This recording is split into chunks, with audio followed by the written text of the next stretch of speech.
Greetings and salutations. I'm the fallen angel Christopher Daniels. Hello, yes, Danhausen here, to tell you, deliver a very nice, very evil message, if you will. This is NXT superstar Dexter Lumis. What's up, everybody? It's me, your buddy, your pal, Scott Stanford. Hey, this is Big Sexy Kevin Nash. This is the former intellectual savior of the masses, now known as Aaron Stevens, your NWA third-degree national champion. This is Dr. Britt Baker, DMD, the role model, and you are listening to Greg Morgan with Good Mic Work Commentaries.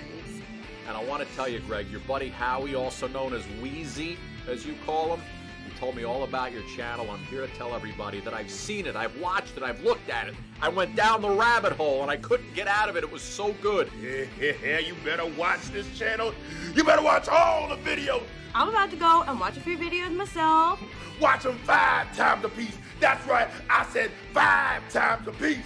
Do it. I know you've been a fan for like 40 years. I've only been doing it for 30, so I guess we're fans together there for 10 of it. Do it. He's not going to fill your head with bullshit. He's going to tell you real deal, what's up, and that's that. Do it. Good Mic Work is the place to be for all your wrestling information, guaranteed.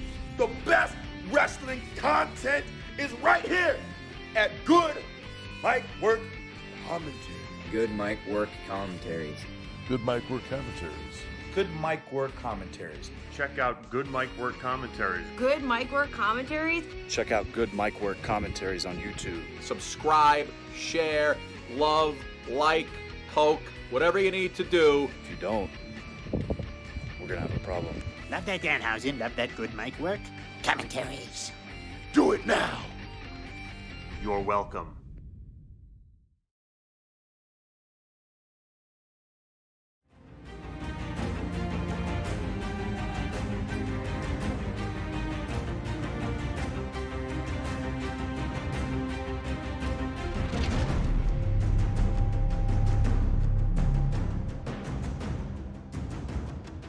Happy Saturday once again, everyone. What's going on? And welcome to your Winged Eagle podcast for February 13th, 2021. Hope you guys are having a great weekend, and we should have a nice, fun, loaded episode this week. Right off the bat, I want to apologize to those of you who were here for my Monday Night Raw review on Monday. I had made an announcement that today's podcast was actually going to be coming up a day early, and I was supposed to come up here and do the podcast last night after SmackDown because of some commitments I had for today, but those commitments fell through, opened up my day. I was able to come up here at regular time, so I made the announcement on YouTube and social media last night that we are back to our original scheduled time. So for those of you who are confused or tripped up a bit, I'm sorry, but I think Saturday afternoons are a better time anyway to come up and do this instead of me trying to scramble after SmackDown last night, coming up and doing a review, especially when there's a pretty decent amount of stuff to talk about. So it's going to be a fun episode. We'll get into some various wrestling news, not a ton. Last week, it was a very wrestling news heavy podcast, not so much this week. Got a decent amount of results to get into, but again,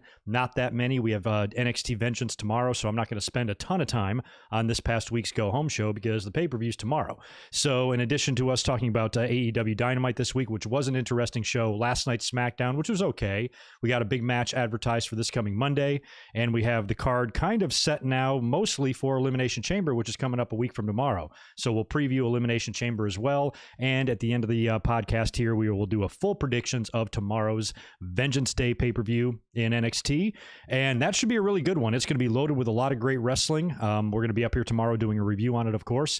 And I'm looking forward to it because there's not too much they can screw up tomorrow. If you're just a wrestling fan and you just want to watch a bunch of men and women go in there and tear it up and, tear the house down, then that's what we're going to get tomorrow night, I'm sure. But we'll preview and predict, I think, all 5 matches that there's currently advertised for that, and talk about a few scheduling videos and upcoming dates as well. So I'm kind of going to start with that first, do the Patreon shout-outs, say hi to you guys in the chat, and then we'll start getting into the wrestling news and some various stuff that's going on in the wrestling world. But before we get too deep into it here, I want to say hello to Nate. Good to see you, man. And Ben and Red Raven, Jet the Hawk, and Sonic Plays 64. Martin Can is in the house. Chris and Shanus Maximus Devlin husband with a $5 super chat right off the bat. Hey, yo, Greg, it's been a while, and am I the only one that had no idea TakeOver was this Sunday until literally just now? Yeah, It snuck up on you. I mean, I only knew it was tomorrow because it was like the Valentine's Day show. They announced it about a month ago. So I knew that this was on the calendar. But, you know, I think, by the way, we're going to be up here tomorrow after the pay-per-view. And I'm not expecting a huge audience tomorrow night. You know, the NXT reviews I do usually don't. So I think a lot of people, Devlin, don't pay as close attention to NXT, and sometimes these pay-per-views come out of nowhere. I know what that's like. This one I do happen to, you know, be keeping track of, though, because I was curious about the Valentine's Day show, because we have done a couple of these in the past, specifically in 1999 with St. Valentine's Day Massacre. So I was curious what they were going to do for this show, and I think we talked about it a couple of weeks back that, you know, some people were kind of hoping, because they have brought back pay-per-views of the past before, that maybe NXT would do a St. Valentine's Day Massacre, but I don't know, maybe just in the current climate, massacre ain't the right word to be using on pay-per-views right now. So they opted for Vengeance Day instead, which is kind of a combination of Valentine's Day and an old pay-per-view concept as well, Vengeance, which is aired at various times. I remember when Vengeance started in 2001 because it was supposed to be Armageddon. And then after 9/11, they were like, we better not have Armageddon on our pay-per-view calendar. So they changed the December show to Vengeance. That was when Jericho beat Austin and The Rock in the same night.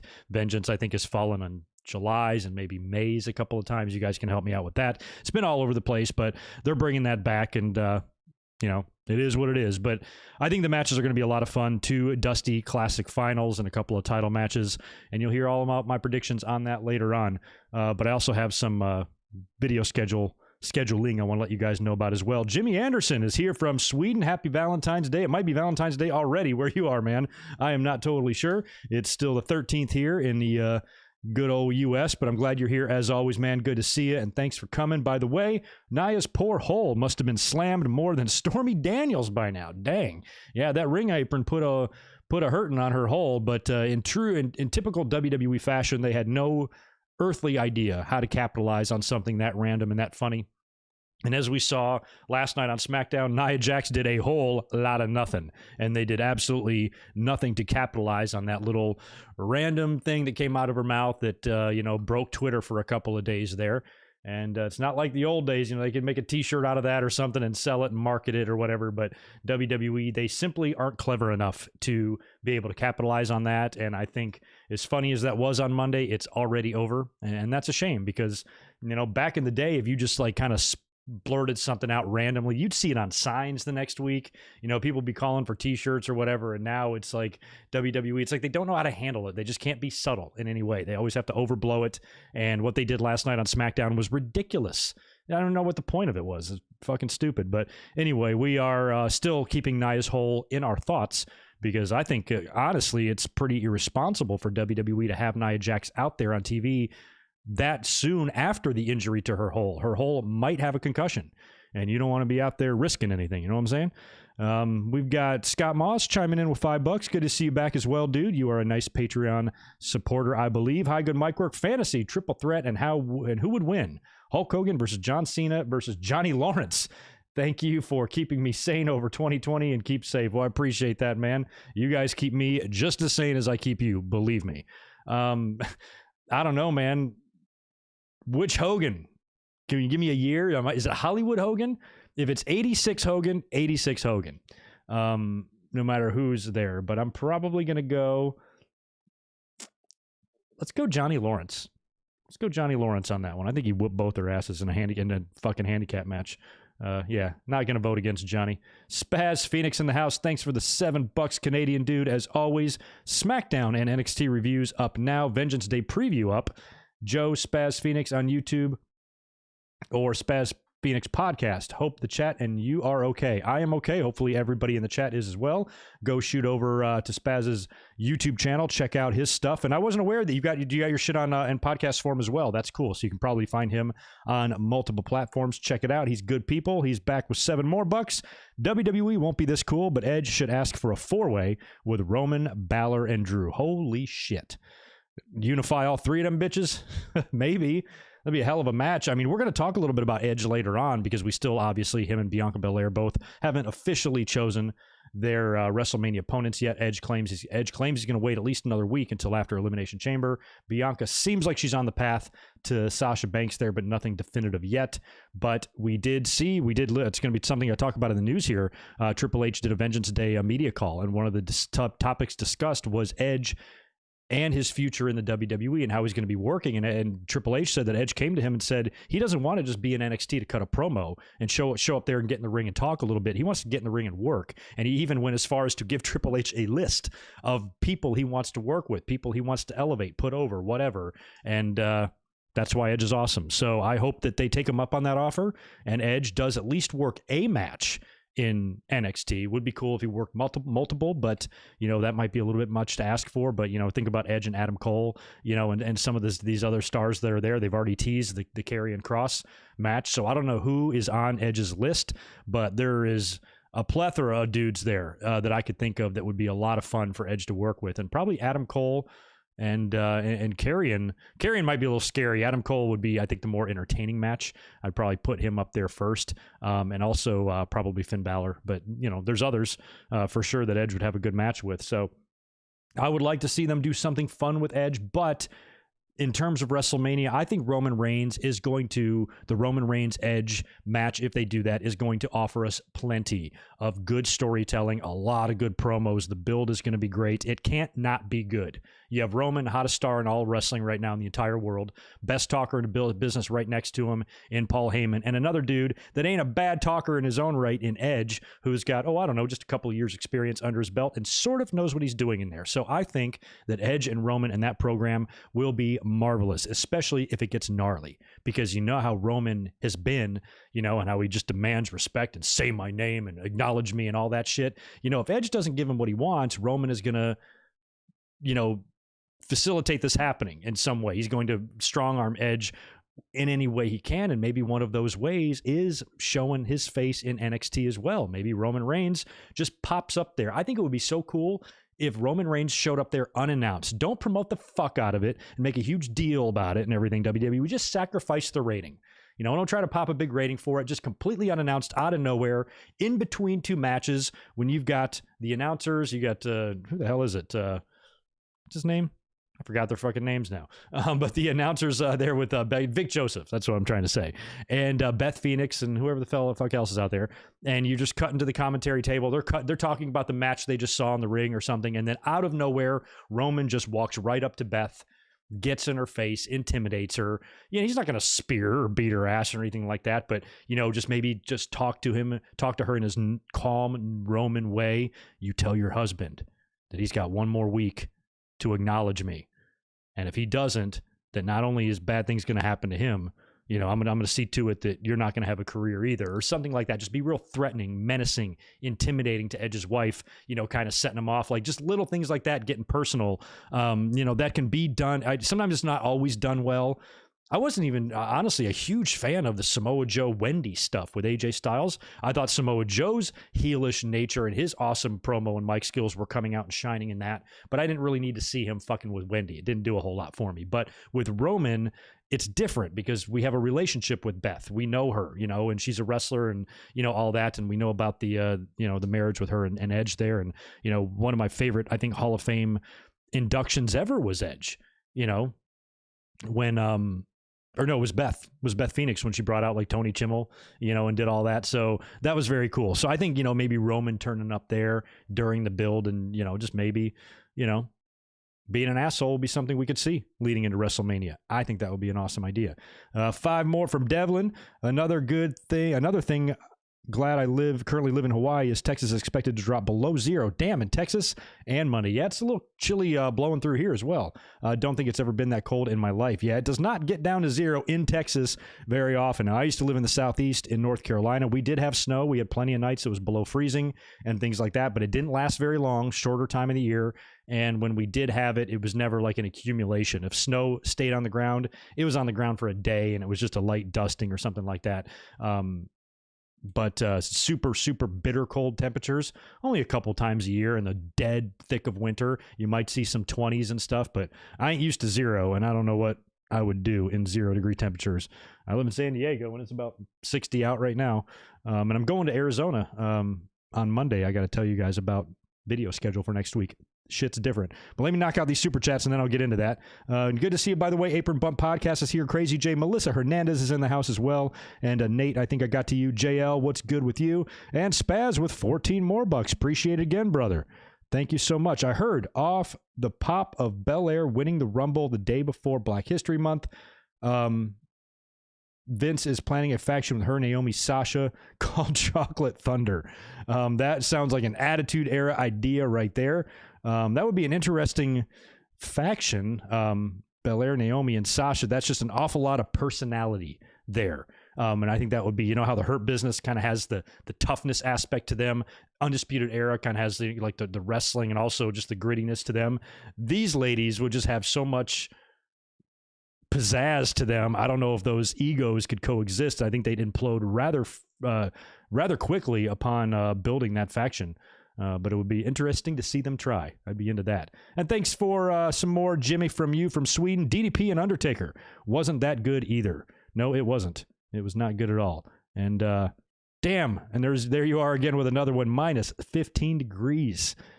Damn. Well, that's Celsius, though. I don't know what that translates into Fahrenheit. Probably about, 20? Something like that? I'm not good at that stuff. I suck. I don't know why we have weird things here in the U.S. I apologize. All right, cool. I think that catches up the super chats for now. Jay, what's good? Good to see you. Thank you for being here as well. Minus 20 in Minnesota. Hell no. Y'all can kiss my ass. Y'all need to move to warmer climates. That's just depressing, man. How do y'all do it? Anyway, let me give you guys some quick scheduling updates here for the channel. Actually, before I do that, rewind.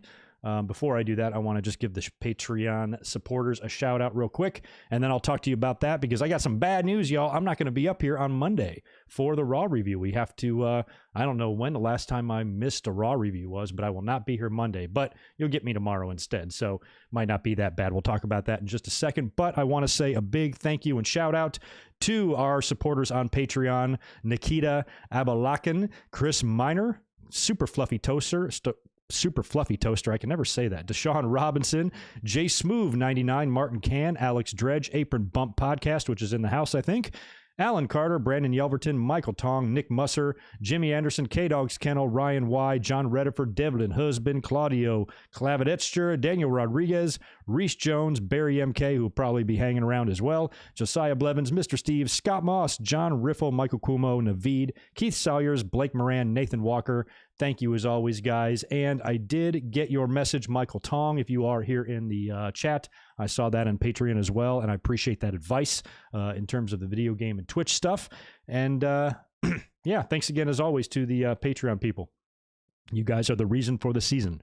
Anyway, like I said, there's going to be a couple of little scheduling changes this week. Nothing major, but I'm going to be out of town. I'm going to be going to Arizona the next couple of days, and I leave Monday morning. So this coming Monday, there will be no live Raw review. We're only going to miss a week, and I'll be back up here to the regular schedule the week after. So the schedule as of now is going to be tomorrow after Vengeance Day. I'll be up here doing a live review of that. We'll hang out. If there's a decent enough people in the chat, we'll hang out. We'll answer some questions. We'll shoot the shit and try to get as much out of our system as we can prior to Monday Night Raw, since I won't be here for that. So no Raw review on Monday, but I'll be up here 1 week from today for a brand new Winged Eagle podcast, and we will also predict Elimination Chamber on that show next week as well. And then next Sunday, week from tomorrow, we'll be up here, of course, for full Elimination Chamber results and review. And then I've got another, and then the day after that, we'll be back to our normal Raw review as scheduled. I do have a watch-along scheduled for the final day of the month, Sunday, February 28th.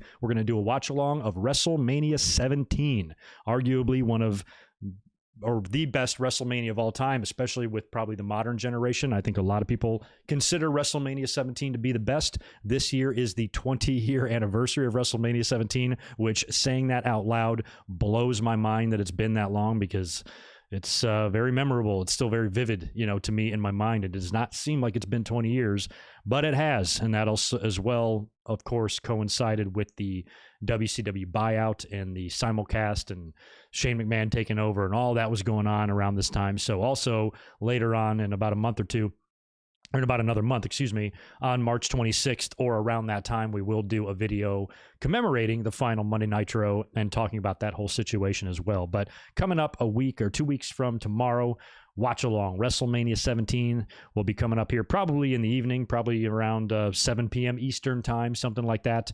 And we'll watch that together. It will be a lot of fun. We did a couple of watch alongs in January. If you guys want to check those out, Royal Rumble 2005 and Royal Rumble 2002, those were a lot of fun. So I plan on doing hopefully 3, maybe even more for WrestleMania this year. And I definitely wanted to start with WrestleMania 17 because that pay-per-view is awesome. So anyway, that should get the pleasantries out of the way. We'll start getting into the wrestling news now. By the way, if you guys are here, can you do me a big favor and smash that like button? My goal and my hope of gaining likes in 2021 so far is failing ridiculously miserably. So I would like to at least not look like a jabroni. So I'd appreciate the likes if you guys can help me out. Thank you very much.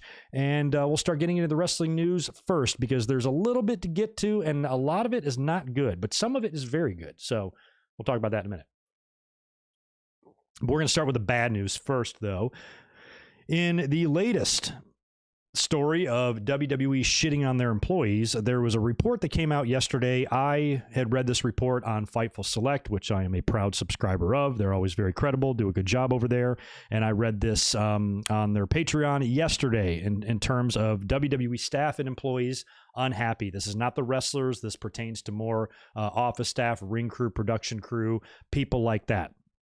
The report reads that Fightful has learned that there was a major meeting within WWE today with several employees ending up upset. Many were told by the company that they wouldn't be provided promotions, raises, or bonuses.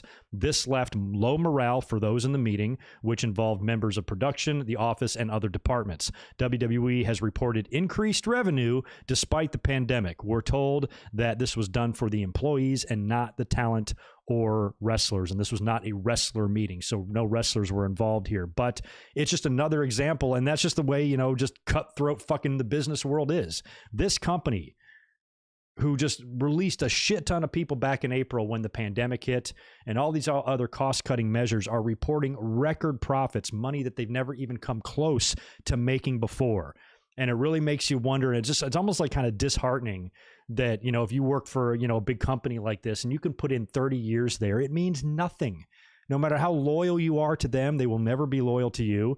And they are reporting record profits, and yet they do very little to help out the people that are there to give back or show support or whatever, so no promotions, no raises, I'm assuming probably until, everything gets back to normal because business has changed. But, where their money is coming from has changed. If this would have happened in the 90s, WWE would have gone out of business. They would have not had these billion-dollar TV deals. They relied completely on live event sales and pay-per-view sales, pretty much. So, if something like this, a pandemic would have happened, even in the Attitude Era, it would have really sucked for them. I mean, they were, printing money in the Attitude Era, but part of that was because of the fan participation, how hot the crowds were. Could you imagine Stone Cold Steve Austin coming out to the ring in 1999 with nobody in the arena?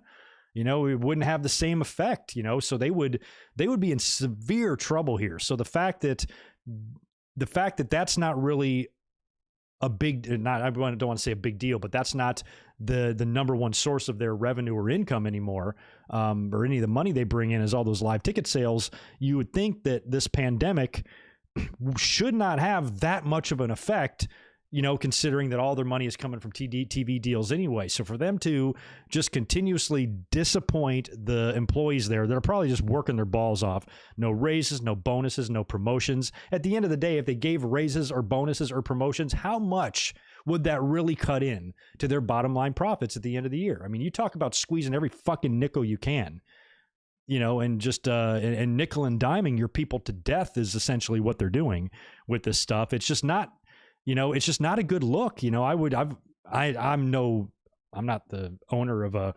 multi-billion-dollar company or anything like that. I have zero knowledge of, business and all that kind of stuff. But in my small little universe that I work in, I've learned from being in restaurants for 30 years that it does pay off in the long run to pay your employees more. We don't start out anybody, we don't even start dishwashers out at minimum wage. There is no minimum wage, where I work. Everybody has started out at more because if you pay them more, they stick around, they're loyal, they'll do a good job, where if you treat them like a goddamn, servant and you have them, making barely enough to, get by, what's their motivation to work hard for you? What's their motivation to sacrifice themselves or be loyal or be honest or anything like that if you're just giving them the bare minimum to get by? And I'm not saying that's what WWE is doing here. I'm sure some of their office people and their management and production crew make very, very good money. But they're also used to making more the longer they're there and with raises and based on how good a job they do and reliability and things like that. So for WWE just to come out right and say, we're not going to pay you, that's fucked up because it's not like, it's not like the Bret Hart and Vince McMahon meeting from 1997 where he's like, Bret, I just can't afford it. Oh, you can afford it, motherfuckers. It's not that. So if they're trying to blow this smoke that, the pandemic and, these trying times, the company is unable to meet these, these demands of what we're normally used to giving you or whatever, it's just horse shit. You guys are making tons of money. They have to do quarterly financial calls where they disclose all this information to us, so it's really hard for us to listen to them say they, brought in $972 billion in revenue, off of only about a $200,000 or $300,000 operating cost or something like that. And then bottom line and boom, boom, boom, at the end of the day, they're pulling in just ridiculous profits, more money than they need or know what to do with. And they can't give out little raises and bonuses here. Just fucked up and just another example why this company sucks. So anyway, best of luck to the staff and employees there. I hope WWE loses some people. I hope some of these people are, fuck this. I'll go somewhere that appreciates me or whatever. But a lot of this, unfortunately, is probably holds true for a lot of, big corporations or companies like that. A lot of times loyalty gets you nowhere. In my life, loyalty paid off. I paid, for me to be loyal to the people I've worked with, they showed appreciation for that. I couldn't imagine if I, busted my ass for a decade for somebody, and then they just, serve me some walking papers or whatever and say, oh, by the way, you're going to make less money next year, because I have to make, I only made $5 million in profits, so I can't give you another $3,000 a year. Like, what the fuck, man? So yeah, none of that's ever good to read. And that just sucks for everybody involved there. And I don't blame anybody if they're pissed, because they have every right to be. Some more sad news, couple of deaths to report. Not good on one of these, but another one was Dusty Brooks, longtime jobber, worked all over the place. I remember him from WWE. He was probably on TV, real big guy. He was probably on TV from, I don't know, maybe 84, 85, 86. Those are kind of the years that I sort of remember him. He was in a lot of tag matches a lot of times because he was a bigger guy, but very recognizable and very memorable jobber, longtime jobber. Passed away, rest in peace, Dusty Brooks. A lot of wrestlers, the old-time wrestlers that knew him or crossed paths with him, said that he was just the nicest guy in the world and many good things to say about him. So I didn't even really read up on the cause of death. I know he was a bit older, but I do remember him as a kid, seeing him in the ring, getting his ass whooped every week on TV. So rest in peace to Dusty Brooks. Also, very sad death to report, Tom Cole. Tom Cole was one of the key and main accusers in the child molestation scandal that WWE had in like the late 80s, part of the early 90s, that involved Terry Garvin. It involved Mel Phillips, the ring announcer, and Pat Patterson's name is also involved in this. This is one of the, my skin just crawls every time I think about this, because I never like to relive this at all. But Tom Cole was employed by WWE as a ring boy. And there was a scandal that took place in the late 80s where a number of WWE staff, Mel Phillips, like I said, and Garvin and Patterson, were accused of trying to take advantage of young ring crew boys. And, it's a long story that goes deeper. They were even all on Donahue once talking about this. Randy Orton's uncle was one of the people that kind of was a big key factor in this as well, and he was pretty much blacklisted from wrestling. And this whole story is just ugly, and it's not without its controversy either. It's a lot like the Jimmy Snuka stuff, where you hear about what he did and how, Vince might have, there's the old story of him going into the police station with a briefcase of money and coming out with Snuka and shit like that. And here specifically with, I know Garvin was fired, but Mel Phillips, he came back. Mel Phillips was still ring announcing in WWE. I would say, I think I remember him there in 92. maybe early 92, something like that. So, even after that scandal broke, he was rehired. I think there was a settlement with Tom Cole. I think they even rehired him as well, but they kind of brought back Mel Phillips under the condition of, hey, stay away from little boys. And that's very, very not cool. How WWE has never been held more accountable for this is pretty shocking, because, it also, it kind of has similarities a little bit to that whole Penn State situation too, where it was that assistant coach that did all the bad shit, but Joe Paterno, poor Joe, lost everything. He lost his life. He lost his reputation. He died a couple of years after this. He probably literally died of a broken heart, head coach of Penn State for, 40 years, whatever the hell it was. And, he wasn't as aware as he should have been of what was going on. And he suffered the consequences, and he paid the price too. And how WWE seems to get out of these situations. And even as fans, there's a lot of things, this included, that we have to swallow, and almost in some ways like turn a blind eye or pretend it didn't happen or whatever, when it absolutely did. So this was fucked up. And, what happened and how it traumatized Tom Cole was terrible, because he was 50 years old a couple of days ago, and he took his own life, according to his brother. Tom Cole's brother tweeted out yesterday. He said, "My brother Tom committed suicide a couple of hours ago. Vince McMahon and his wife Linda let child molesters into their companies years ago and did everything possible to cover up what they did to my brother. I hope you can sleep good at night, Vince. Our family suffers. Thank you." So that is a clearly upset and infuriated brother, which he has every right to be. That's a very, very sad end. This whole situation was ugly enough as it was, but to see it end like that, it's just heartbreaking that that's something that he probably carried around his whole life.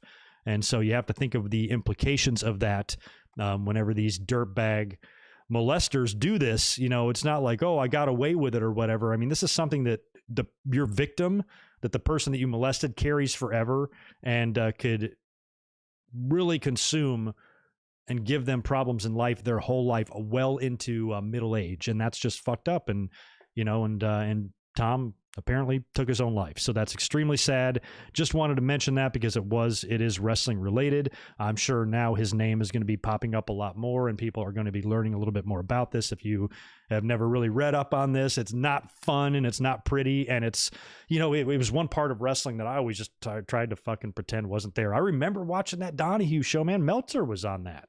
And it was, it just got crazy. I still to this day cannot believe that Vince McMahon did that. That is something that Vince would never do now. But he felt like he needed to defend his company, and it wasn't a good look. None of that looks well, ages well. Condolences out to Tom Cole's family. Heartbreaking and terrible end to what was probably a pretty difficult life for him. So we wish the family the best, and yeah. Rest in peace, Tom Cole. Not good at all. But with bad news also comes some good. Now we can start moving in a more positive direction, because we want to offer a humongous congratulations to Keith Lee and Mia Yim, who got engaged, I believe, yesterday. And Mia Yim tweeted out a picture of her and Keith Lee. She's holding up the diamond on her hand, and it just said, "I said yes." So congratulations to the happy couple. They seem absolutely perfect together.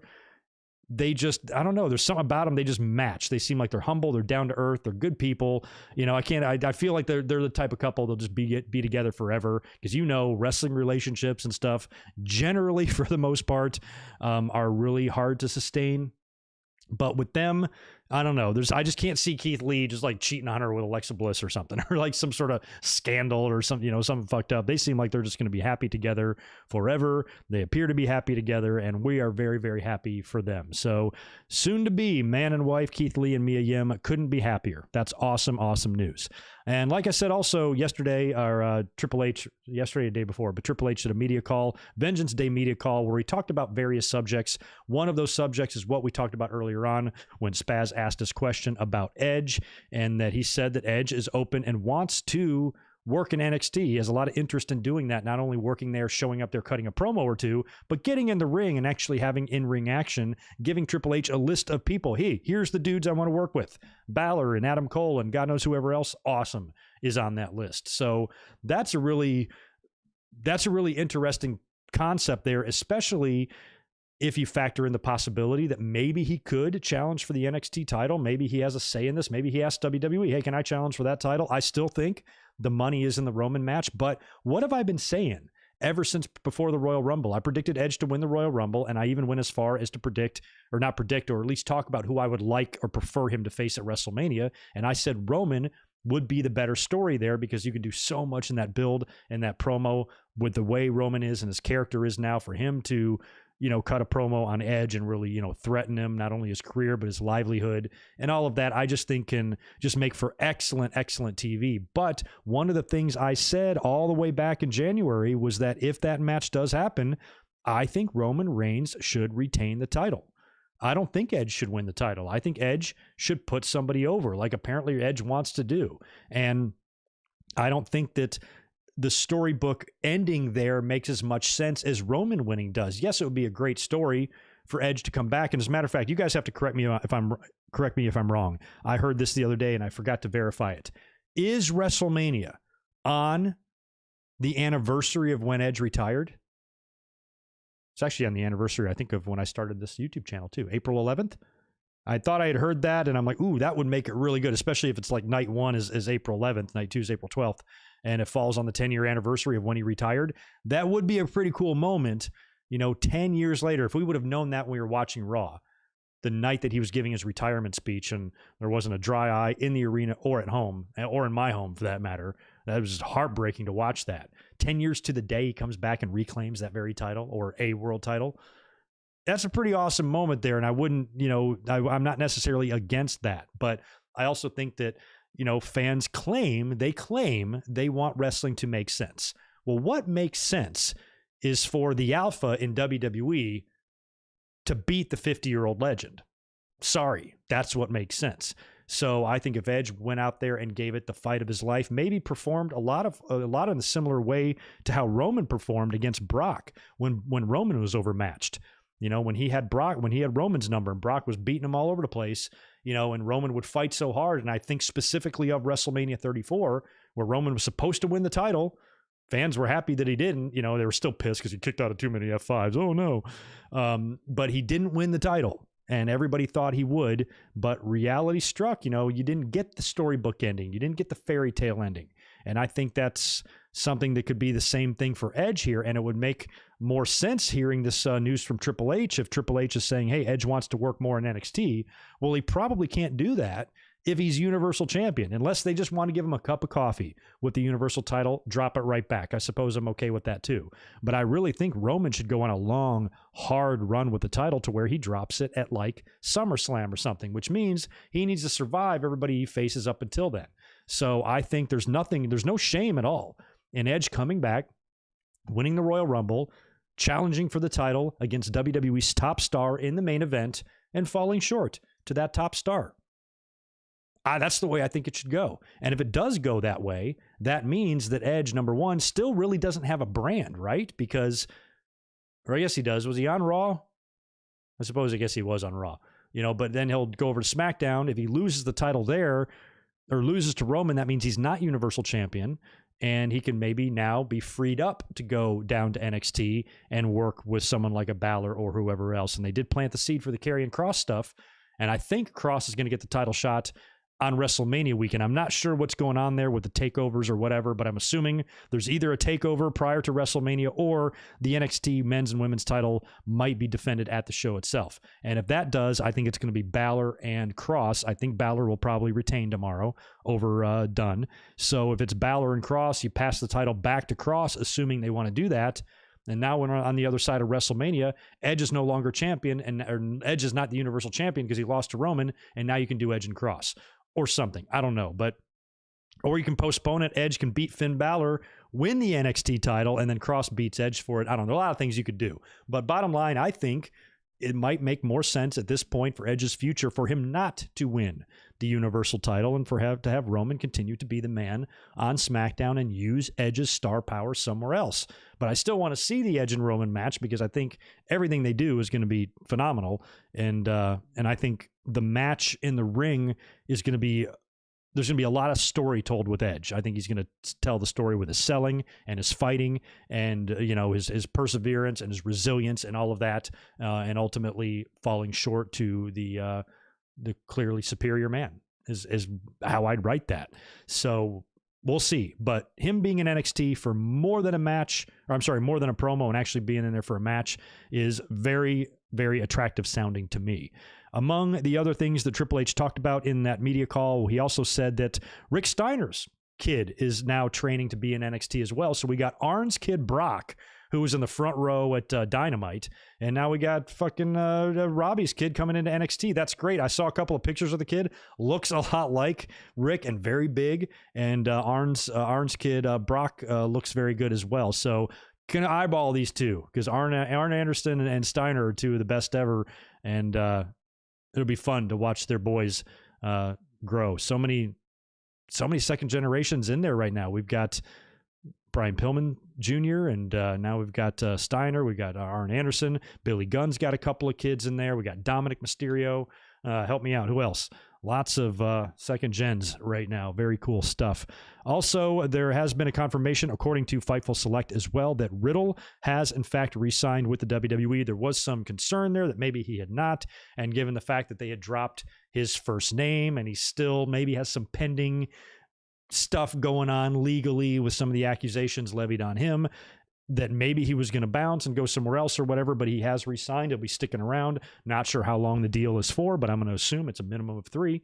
So Riddle ain't going nowhere, and he's got a shot at the United States title next Sunday at Elimination Chamber against Lashley and Keith Lee, I believe. So glad Riddle's sticking around. I do like him, and hopefully this will lead to more for him. Did you guys catch the APA Untold doc on the network? Ooh, that was good. It was only about 30 minutes, but it was real good. I liked it a lot. And I mean, we know the history of the APA. I watched Bradshaw ever since he was Justin Hawk coming in. I was in the building when I think the APA dropped the tags to the Hardys. I was in the building for that match. I saw the APA wrestle a lot of times. I've seen Ron Simmons in person a lot of times and Bradshaw a lot of times. And I was always kind of a fan of both.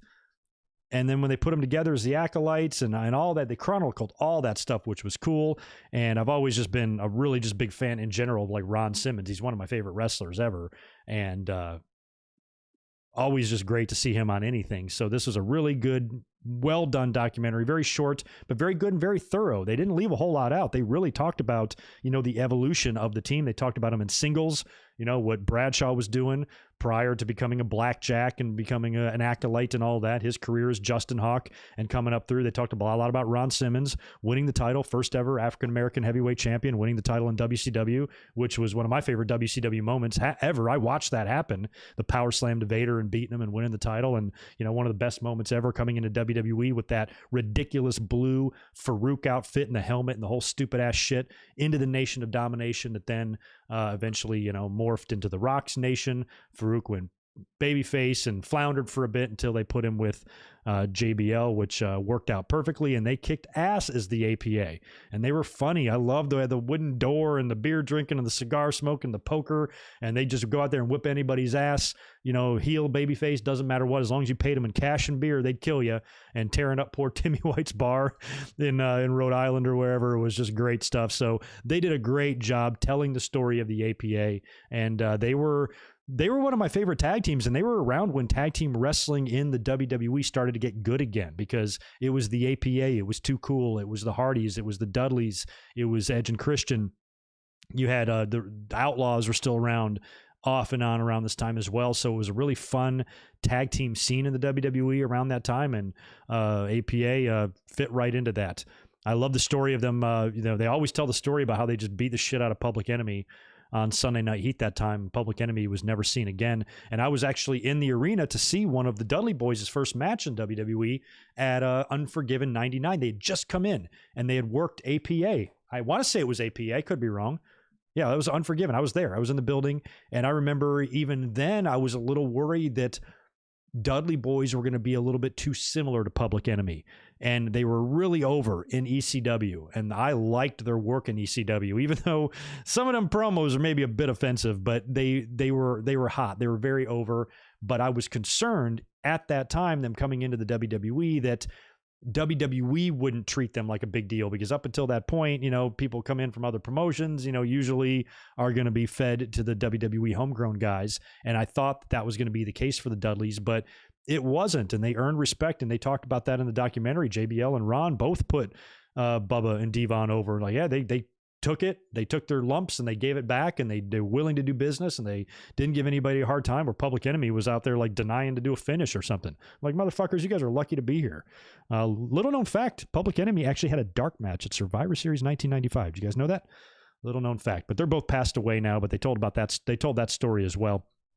And I thought that the Dudley boys were going to be treated similar, and it was the exact opposite. They were great, and they put them over in the documentary. So anyway, if you haven't checked that out on the network, please do. It is well worth every minute of watching that. Very, very good stuff. I think that's about it for the news. I didn't really have anything else on tap. There's a couple things, tidbits that we're going to get into as we get into the results here, but that's mostly all I have written down for the news. We'll talk a little bit about SmackDown last night and what they have scheduled for this Monday's Raw, the Monday that I'm going to miss. Again, if you're just joining us, I will not be up here this Monday for a Raw review because I will be out of town. But we got a couple of matches announced for that, and we've got Elimination Chamber shaping up now with 1, 2, 3, I believe 4 matches I have written down. So we'll kind of preview that as well. Before I get into SmackDown, let me just cruise over here to the chat. Make sure everything is good. I'm going to knock out a super chat or two if there is one to answer. Okay, I didn't miss many, maybe one. Oh yeah, Steven Scott. What's up, dude? Thanks again for 5 more from you. Hey, good mic work. I was watching WWE Old School. I didn't know former agent wrestler Rene Goulet passed away 2 years ago. Yes, he did. I remember that. Yeah, Goulet's very recognizable. Rene Goulet, Tony Gurria, Dave Hebner, Shane, a lot of times. Shane McMahon would be out there along with Renee Patterson. You'd see Briscoe a lot. Who else? Sometimes Danny Davis. Depends, but yeah. Rene Goulet was well-liked. Very well-liked. Thank you for that, Paul Carpenter. I didn't even know that until they mentioned it on TV. So, yes, Greg, April 11th, 2011 is the date Edge retired. So, what that means is if he is the main event on night 1, that is the 10-year anniversary. Is it 11th and 12th, this WrestleMania? Do I have that right? That means it's the 10-year anniversary to the day of him retiring? That is kind of crazy that it falls like that. And 1 year prior to that was my very first ever video that I uploaded to YouTube. I had no idea that all coincided with the same day there. Crazy, man. Interesting. So that could play a role. That could play a factor. That might, as we get closer to WrestleMania, and depending on who, Edge challenges and what direction they go in, maybe my mind will change. But, as of right now, if it's going to be Edge and Roman, I think Roman needs to go over. Sorry, Edge. I love you. Oh, April 10th and 11th. Oh, okay. Even better, because you would think that the Universal title, the belt that Roman Reigns holds, is going to be your main event night 2 belt. So, okay, I'm glad that's wrong, because they'd have to do it on night 1. So it's April 10th and 11th. Thank you for that, Nate. Yeah, so it definitely will be then. I mean, if you win the Royal Rumble, you got to be in the main event. Night 2 is going to be the main event. So, yeah. Holy shit. I'm wondering if, okay, let's do some hypotheticals here. A couple of ways I'd be okay with Edge taking the title. I'd be fine with him winning the title anyway. It'd be such a good moment. I'd mark out for it regardless. But I think if it's going to be a straight up match with no shenanigans, no stipulations, nothing like that, I think the story there is for Edge to make this great comeback, but just fall short. He came back, but now he's fucking 48 and he's in there with the alpha male in the company, and there's some hills too steep to overcome. You know what I mean? But he gave it his best and earned just as much respect from the fans as if he would have actually won the title. That's kind of what I envision for him, because we all know how wrestling fans can be. They turn on you in a second, in a heartbeat, they will turn on you. And with a guy like Edge, I've already seen some fucking pricks online. I don't know what's so great about him. It's because you're 21 fucking years old and you don't know dick. You weren't around when he was, big. You don't remember, it's different to live it I can't stress that enough. It's just a whole different experience if you actually live these moments than if you go back and watch tape. It's just different. So, if you're going to get that portion of the audience that's going to resent Edge, it doesn't make sense to do, because you already heard that shit about the Rumble. So basically, just for my own sanity and for Edge's, as well, I almost think it would be better if he lost, because at least they wouldn't say the fan, W's putting rely on the legends, all those stupid fucking arguments that they all make and they just repeat out of their mouths like it's consistent, just consistent as gravity, exact science. They say the same shit every time. I worry that that's what will happen here with Edge if he does beat Roman Reigns, beats him clean with a spear in the middle of the ring, wins the title or whatever. And I worry that the fans will start becoming assholes to him. But you could also make it fun. There's another person that I think is going to be a big factor in the build. If it is going to be Edge and Roman Reigns, I think Christian is going to play a big role in the build. And I think for sure what's going to happen is 1 week prior to WrestleMania, Roman is going to beat the hell out of Christian on TV or something, injuring him, maybe even knocking him out of action or knocking him off TV for a couple of weeks. And then if you do something at WrestleMania where it's a stipulation and there's a no DQ or something like that added to this, and then you can have Christian come back. They can concerto Roman Reigns or something and actually cheat, to beat him. Roman can have some help too. Jimmy could be out there. I'm sorry, Jey Uso could be out there, and Jimmy, or if he's still fucking alive, don't know where he is. I'm assuming he will be back anytime. I was predicting him in the Royal Rumble, and I think we could maybe see him at the Chamber if they want to do a little switcheroo with him and Jimmy or something at some point. But, if he's around, you can have Edge and you can have Christian get involved in this thing, because he was there, in WrestleMania 27, helping Edge tear up Alberto Del Rio's car and stuff. So I think if Christian got involved there, maybe he could help Edge beat Roman with some help from a chair or a weapon or some sort of foreign object like that might be okay. But otherwise, if it's a straight up match, I don't think it should go that way. But yeah, Christian, I think definitely will play a role. We'll have to play a role. But that would be quite the moment. 10 years to the day, Edge holding up the title, celebrating. And if he cheats to do it, I think that's all right. And then maybe he can drop the belt back to Roman, and then he can still go to NXT this summer, or, at the end of the summer or next fall or something, maybe work with a couple of guys, provided he stays healthy and his run is going well and everything's all fine, right?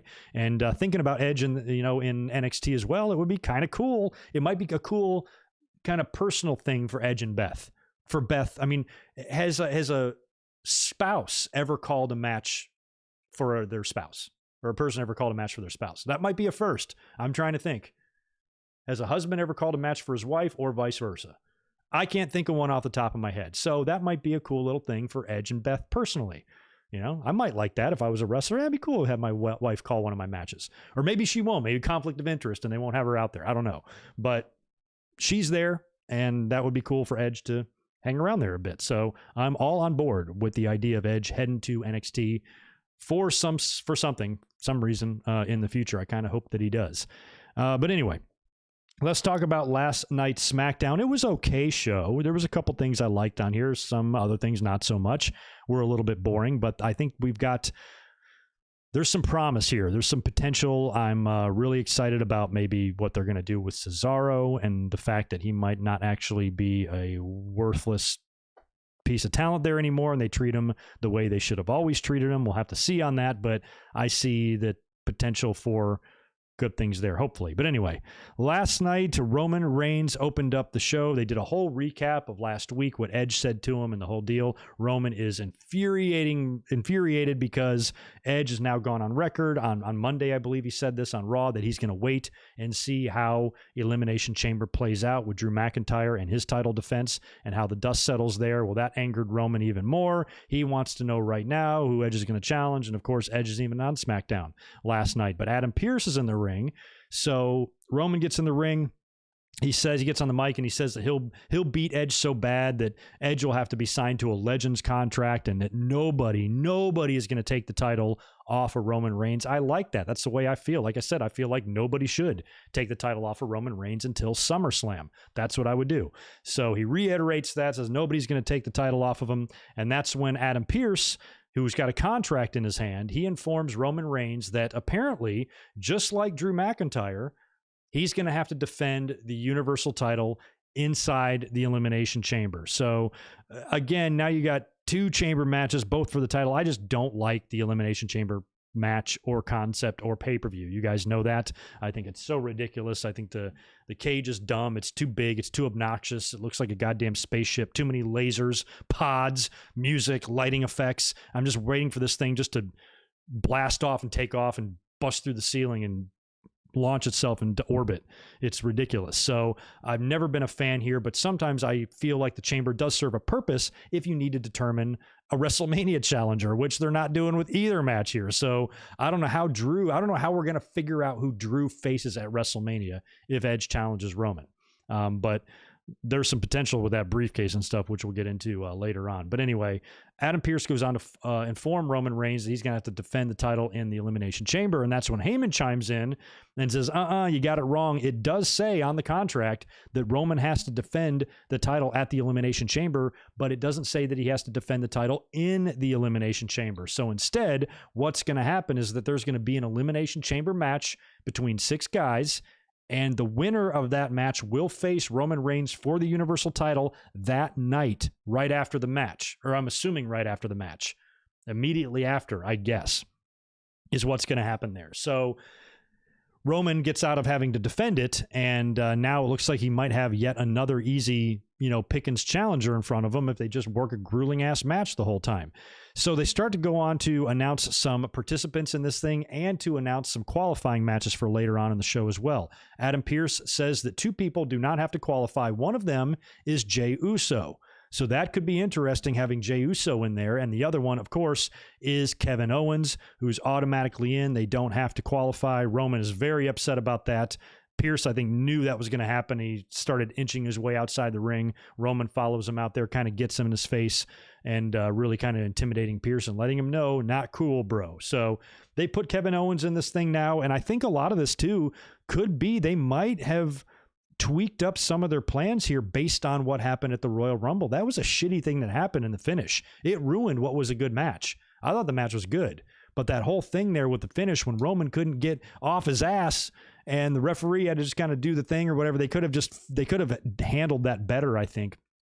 And it really put an asterisk by Roman's victory. I mean, he was on his ass and that referee was counting and then just stopped counting for some reason. So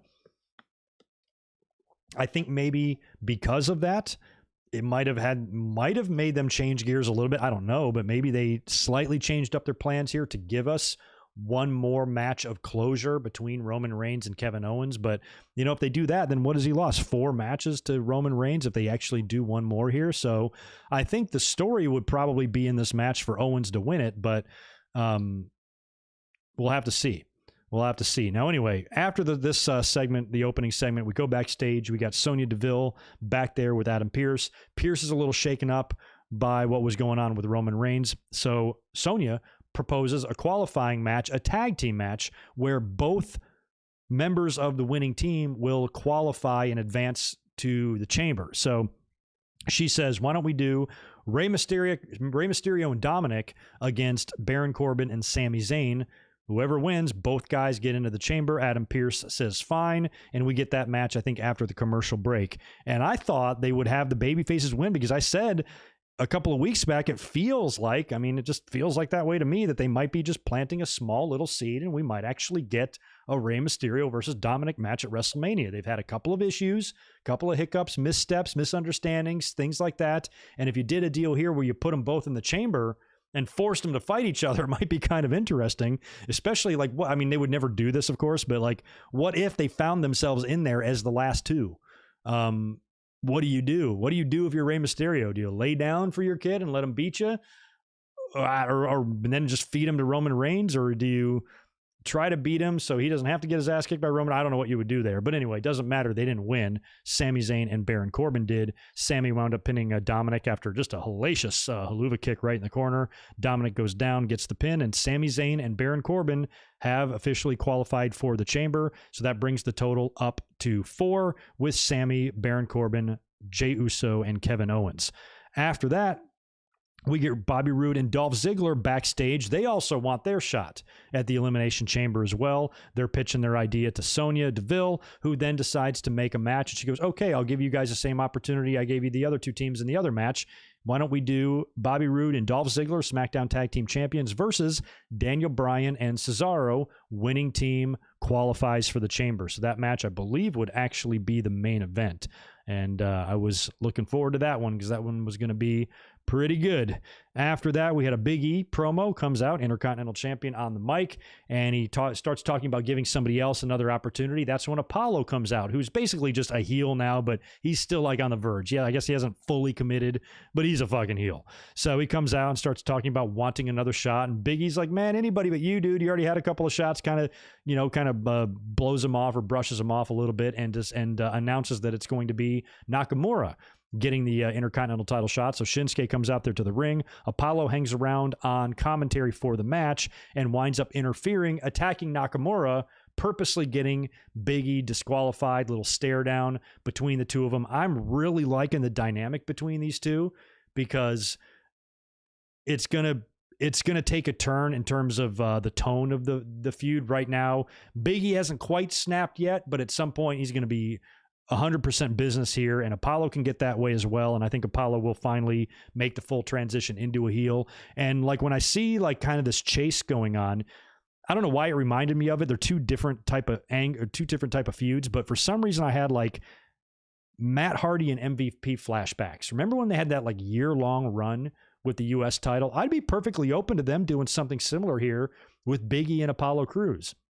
Make it a long-running, on-again, off-again kind of rivalry that lasts a solid year. Don't put these guys, don't do, every single segment every single week, because then it'll be old in 3 months. But if you really stretch this out and then, maybe take a quick break from it, then revisit it, and space it all out, I think they can have a long run to where 1 year from now, a storyline like this or a feud like this could elevate both, especially somebody like Apollo, especially also if he eventually is able to conquer this beast. He's failed at his previous attempts to win the Intercontinental title. Big E's got his number. Big E is just quite frankly the better man right now, but Apollo doesn't give up, change of attitude, and does what he has to do to eventually win the title.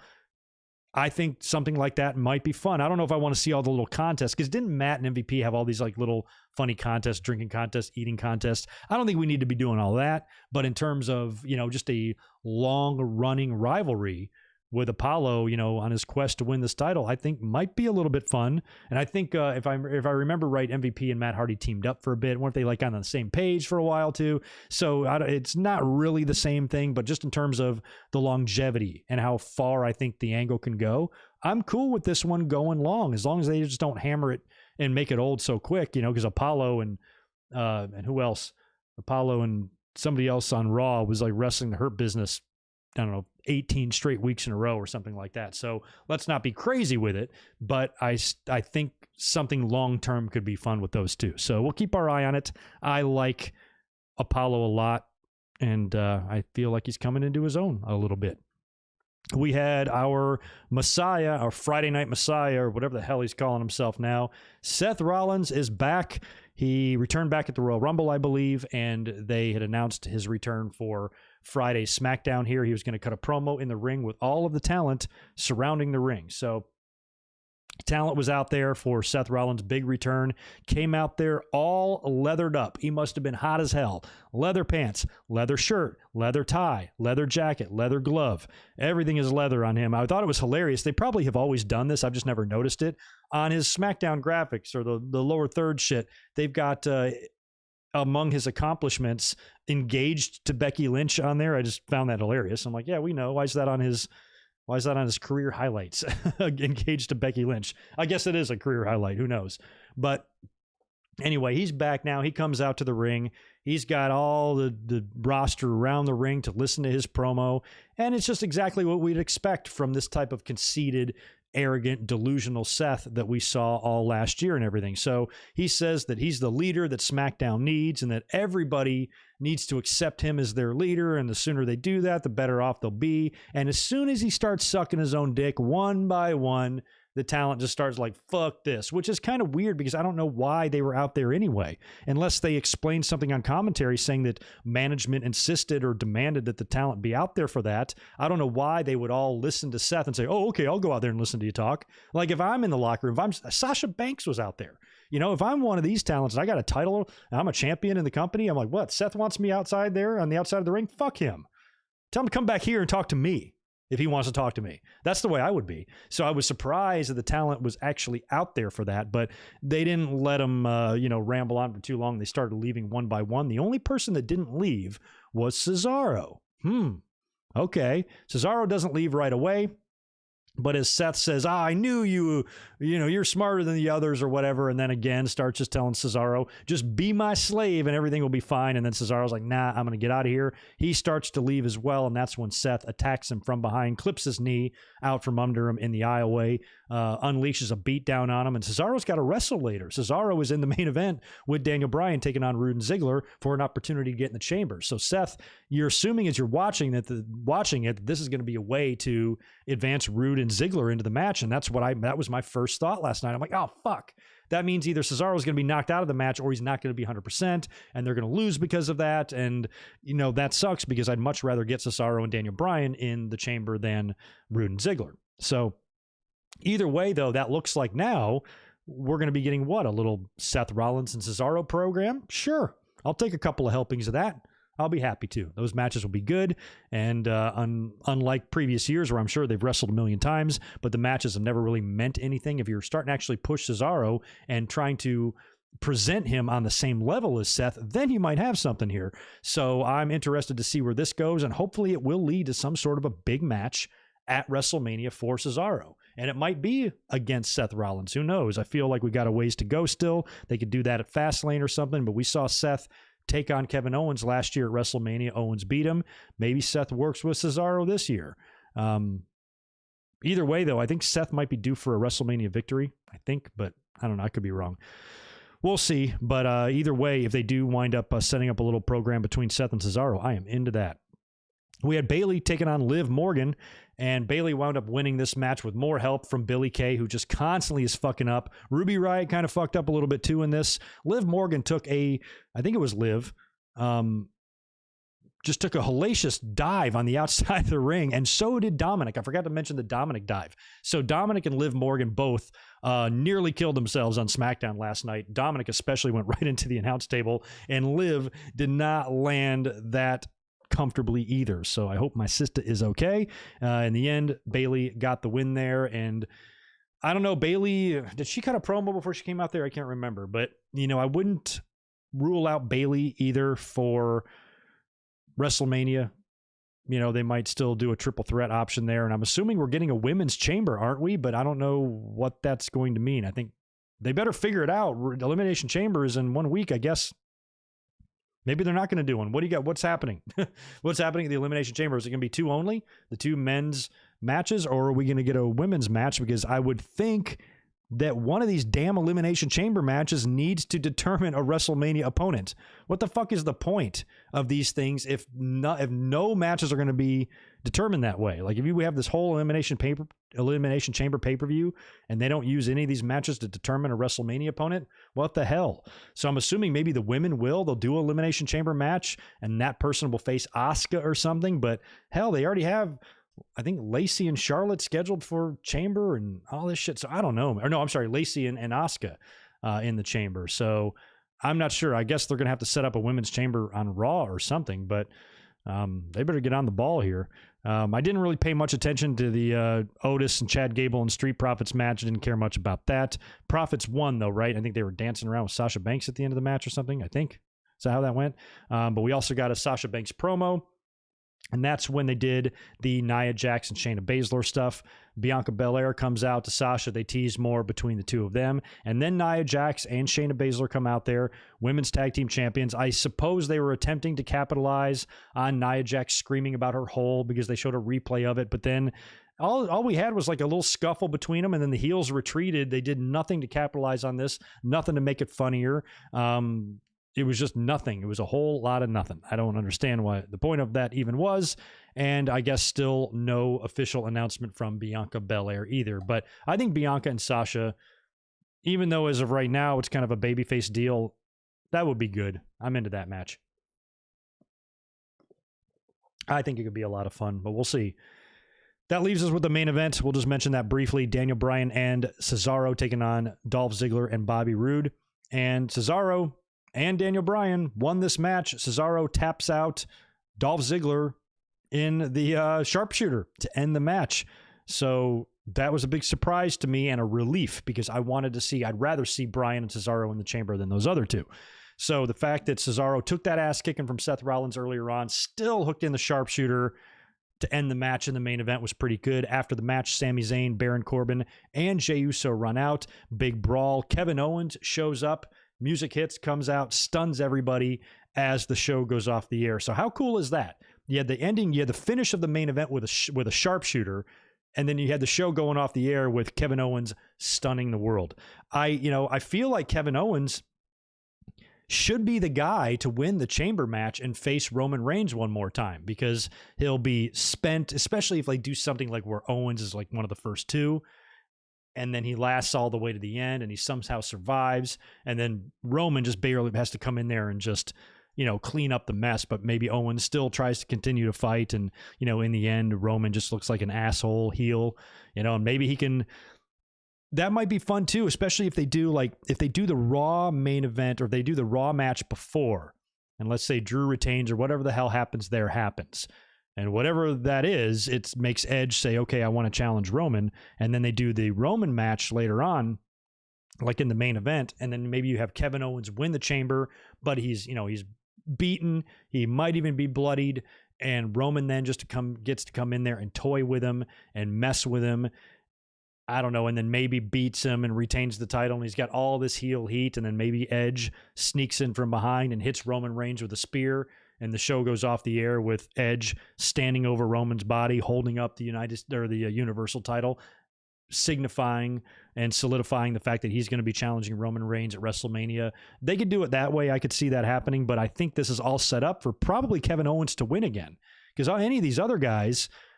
Don't get me wrong, I'd love for Cesaro to get this match. That would be actually kind of cool. I'd be cool with Cesaro as well. But I feel like the story is here with Owens. I feel like they want to do one more because of the Rumble finish. But I think Cesaro, this would be a great way to give Cesaro a title match and also have a built-in excuse for him to lose, because I don't think Cesaro is going to be beating Roman for the title prior to WrestleMania. So if it turns out to be Cesaro, he could go down to Roman Reigns, but then still maybe do something memorable at WrestleMania, or they could completely swerve us and have Cesaro win the Royal Rumble or win the Elimination Chamber, fall short, of course, to Roman Reigns, but then maybe Edge decides to go challenge Finn Balor or Drew McIntyre or something, and then Cesaro does something between now and WrestleMania to earn himself, maybe at Fastlane, a title shot against Roman at WrestleMania, and you do Cesaro and Roman. That doesn't sound very likely, but maybe, and I just hope that it leads to something bigger for Cesaro. Matter of fact, speaking of which, he cut a very good promo on Talking Smack last night. Very heartfelt, sitting right there with Paul Heyman. He was a Paul Heyman guy for a short time, if you remember that, and it was a very good promo, like kind of cutting the promo of his life, basically. Like, this could be everything. I could look back on this promo as the promo that did it, and it was good in terms of he was truthful and it was heartfelt. And I think that as much as I love seeing these great promos, we've seen a lot of these now. Think about it. What Big E has done, Apollo has done, Paul Heyman has been a big reason why a lot of these promos have been so good on Talking Smack and Raw Talk, is because he's there, and he just really brings that out in people. And plus, it's a lot less scripted. You got a little bit more wiggle room. You got room to move. I'm sure you got a time limit on how long you can talk, but you have a lot more creative freedom, where I don't think they're micromanaging you as much, probably at all, on these type of shows as they are on TV, where when you get in the ring with a microphone and cut a promo, 5 monkeys are writing that for you backstage. Where if you're on Raw Talk or Talking Smack, this is all you. This is your personality. These are your feelings. This is your heart. These are your emotions. And I think that's why we're seeing so many of these great promos on Talking Smack and Raw Talk, because the boys and the girls ain't handcuffed. And that's always better. Scripted bullshit never works. Ever. When has it ever? When is, suffering succotash and tater tots and all this dumb shit doesn't work when you let them speak who they are. They've always said that, best wrestling personalities are people who are just who they are with the volume turned up. That's it. So I think that these promos that we're seeing after Raw and SmackDown are character building promos that simply just don't happen in the ring anymore. Business is changing. You can't rely on these writers to write a stupid ass promo for somebody to get them over. You rely, what gets guys over is saying things from the heart. Stone Cold Steve Austin famously, Austin 316, that wasn't scripted. It was scripted in his head, but he came up with it. He thought about, okay, this is what I'm going to say. It was almost just like on a whim. It just kind of came out. So many good promos. The Kane Dewey promo from ECW with Mick Foley. The promo where Foley as Mankind talked to Jim Ross on Monday Night Raw. Some of those promos where you're able to actually get to know the character a little bit more is so much more valuable for wrestling than just going out there and cutting some stupid promo with a couple little catchphrases in it and shit, So I think Raw Talk and Talking Smack is really helping with that, because otherwise we might not see these sides of Cesaro or Big E or Apollo Crews or who have Daniel Bryan. Remember Daniel Bryan and The Miz from a couple of years ago, and that's stuff that's the type of intensity and the authenticity that you don't feel in the ring on TV anymore. Not even close, so that's good. And Cesaro had a lot to say, and we'll just see and hope and keep our fingers crossed that it actually does lead to some success for him in 2021. He is criminally overdue for any run at the top and any run at the main event. So hopefully that comes in Cesaro's future this year. And that's pretty much it for SmackDown. We now have Elimination Chamber pretty much filling out here. We might have a couple of room for maybe 2 more matches, maybe 3, and that thing is going to be set. We'll probably find a lot more on Raw on Monday, including who will enter the Raw Elimination Chamber match last. There's a gauntlet match set for Monday. Excuse me. With all of the participants in the Elimination Chamber match, the winner of this match gets to go in last. Now, who I would pick to do that, or who I would pick to win that, would be The Miz. I think The Miz would be great because if he is able to come in last and he has that briefcase, he could basically get a double opportunity to cash in. He could come in last, and if he falls short, he could have somebody attack whoever the last person is in there, and then, cash in the briefcase or whatever. So I think The Miz would be an interesting choice to have somehow come out of this gauntlet match as the winner. I don't know how he'd be able to do that. He's pretty overmatched on Monday, but we'll see. Another one could possibly be Randy Orton, if they want to bring back The Fiend. At this point, we need to be prepared to see The Fiend at any time, either at Elimination Chamber or on Monday Night Raw. Or I suppose they could wait all the way until Fastlane, but I feel like we could see him at some point. And I had pitched the idea of The Fiend coming up through the ring at Elimination Chamber. I think that would be cool because they've done it twice on February pay-per-views, back in 96 with Undertaker coming up and grabbing Diesel, and in 99 with Big Show making his debut, coming out through the ring and attacking Steve Austin and actually helping him win by throwing him through the cage. So it's like a February tradition. So, and there might be another one I'm not thinking of. Those are just 2 that stick out in my mind. So maybe if Orton is, the last one, or I think it would be really cool also if they did something with the pods, because they can, this is still in the Thunderdome, so they can pull their funny, weird Alexa Bliss shit if they want. I would like to see a deal where the lights go off, and when they come back on, The Fiend is inside the pod with Randy Orton. Could you imagine that? If you're just in there in this little enclosure, and then it goes dark, come back up, and there's this monster inside of it with you, nowhere to run, and then maybe he claws Randy Orton and puts the mandible claw on him and puts him down inside the pod. The lights go off again. When they come back on, he's disappeared, and Randy Orton's unconscious in the pod. And then maybe the countdown goes off, and it opens up, and he's the last one in there, and shit, maybe it's the fucking Miz, man. Maybe he has to drag his body out and pin him. I don't know. But I'm hoping that Drew McIntyre retains here and still still goes to WrestleMania as champion. I think that he will, unless they want to do a deal, because I honestly can't tell who his challenger is going to be at this point. Now, of course, all this is assuming Edge challenges Roman. So then who does Drew face? It could be Sheamus. It might be Sheamus. It might just turn out to be Sheamus.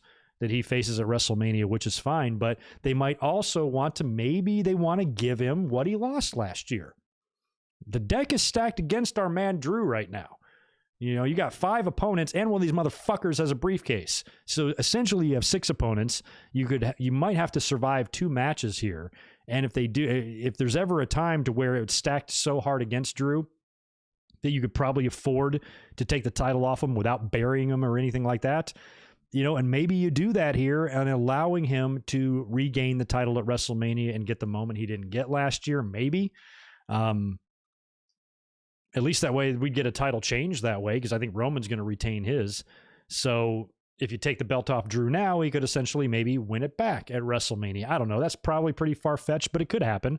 Otherwise, assuming Drew survives the Chamber, beats everybody, retains the title, even survives a potential Miz cash-in, basically comes out of Elimination Chamber as the champion, who does he face at WrestleMania, and how do they determine that? And I mean, right now, I feel like it would probably be Sheamus, just based on their relationship, their friendship, and what they've been through throughout their lives. The marquee, the big attraction title match could be Roman and Edge. And, you know, maybe Sheamus and Drew can just kind of wrestle on the undercard part of that. I don't know. But I'm curious what they're going to do with Drew if he gets out of this alive and Edge is on SmackDown. Who's his challenger going to be, and how are they going to do that? And how are they going to set it up? Because right now the match was already silly. They said they were going to put all former WWE champions in there, which I believe it's Sheamus, Jeff Hardy, AJ, and Miz, Drew, and one more. And I forgot who the other one is. But there's no Braun Strowman. Braun Strowman's on Raw. Where the hell is he? There's no... Who else? There's somebody else major that I'm like, why is he not in there? Kofi. That's what I'm trying to think of. Kofi Kingston. Where the hell is Kofi? Why is Kofi not in there? You could put Braun in there. You could put Kofi in there. I still think there might be time to do something fun with Ali. I would love to see that. I pitched the idea last Monday of Ali winning the whole damn thing and going to WrestleMania to face Drew McIntyre. But that might not happen that's not going to happen because the title is being defended in there. But I am not against, as much as I know we poke fun at Retribution, I am not at all against a title shot for Ali, because it accomplishes long-term booking and puts over a young star, a new star at the same time. You know, because a lot has gone into the Ali and Kofi storyline, how Kofi, replaced Ali and got the title shot at WrestleMania and won the title, and now Ali's in the position to do something and come full circle here, maybe take advantage of somebody else, get himself into the chamber to get a title shot, or maybe do something to where he faces Drew McIntyre at WrestleMania. Either way, I'm a little bit disappointed that WWE was so lazy with this on the Raw end. Because if you ask me, Jeff Hardy and The Miz have got no business being in that chamber at all. It should be like Keith Lee or Bobby Lashley or Strowman or somebody like that, more stronger opponents. So I think if they were to do it that way, it would have been so awesome to have Kofi as a part of that, and Ali and Kofi both in the chamber somehow, maybe being the last 2 guys in the chamber, with Ali beating him earning the right to go to WrestleMania. But instead, they put the title on the line in this thing, and I think they just missed a huge opportunity here to pay off something 2 years in the making or a year in the making, whatever it was, with Kofi and Ali. And they're choosing not to. They're probably just going to book them in a one-on-one match or something, either at the Elimination Chamber or Fastlane, instead of putting one or both of these guys in the chamber itself, because of that story and that history there. I don't know why they just chose to do this. So I think the Raw match is lazy. I think the SmackDown one is good. I like that because the winner will then have to immediately face Roman Reigns, and that's probably pretty hard to do. I know John Cena had to do it right when Edge cashed in his briefcase, and Edge beat him pretty quickly back then in 2007 or whatever it was. 6. So we'll see how that goes. But anyway, on Monday, we will find out who will enter the chamber match last. And I kind of hope it's The Miz. But I also hope there's a change. I hope there's a last-minute change. I want Miz or Hardy or both out of there and replaced with someone better, is what I'm hoping for. So anyway, y'all will see what goes on Monday night. I will not. I'll try to find out and read the results if I can, but I probably won't even be watching Raw that night. So I apologize again for not being able to be here. I saw that, Deshaun. Thank you for the $5 there. Reports are that Braun is recovering from an infection in his blood. I did read that as well. I figured if Braun was able to be on TV right now, he definitely would be. So the fact that they kept him out of that for, health reasons, that's one thing. But I still feel like there's better opponents. If you really wanted to have the top contenders in there, there's a couple guys missing. And Braun is one of them. But we'll see. Braun's going to be back too. Braun will be back at some point, likely having a match against WrestleMania or a match at WrestleMania against somebody. And it could be McIntyre. It might wind up being McIntyre and Braun Strowman. If Strowman's healthy enough, if he gets cleared, if he cleans up his issues and then wins a match or something, it could be McIntyre and Strowman at the pay-per-view. I don't know. We'll have to see. But anyway, let me just run through what we have so far for the Elimination Chamber card. Just 4 matches. Of course, we have Drew McIntyre defending the WWE title in the Elimination Chamber against AJ Styles, Jeff Hardy, Randy Orton, that's who I was trying to remember, Sheamus, and The Miz. Over on the SmackDown side, we have Kevin Owens versus Sami Zayn versus Baron Corbin versus Daniel Bryan versus Cesaro versus Jey Uso. Winner will face Roman Reigns, I'm assuming immediately after the match, so that should be fun. We also have a triple threat for the United States title, Lashley, Lee, and Riddle, and Lacey Evans challenging Asuka for the Raw Women's title. That one makes me a bit nervous because, Charlotte's going to be involved in something at WrestleMania, something big, and it might be a deal with Lacey Evans where it's just Lacey and Charlotte wins again, right? But hopefully that won't happen. I want Asuka to retain there. Let's just briefly run through what took place on AEW this past Wednesday, and then I'll talk just a tiny bit about NXT, and then I'll predict Vengeance Day here in just a second. But before I do that, let me cruise back over here, knock out a couple of super chats that are hanging around. Victor Colon, appreciate the $2. Braun got sick, not COVID though. Yeah, I was aware that Braun wasn't around, but I wasn't sure how long it was going to really keep him out. Martin, appreciate that as well. You basically answered my first super chat, but there's another 5 for you, my friend. Thank you for that, Martin. I appreciate it. Michael Kumo, good to see you, man. Appreciate the $2. Please, Greg, don't give me false hope for Cesaro. I know we've had false hope a lot. WWE they've blue balled us with Cesaro probably 4 or 5 times, so I don't trust them at all. But yeah, fingers crossed for Cesaro, man.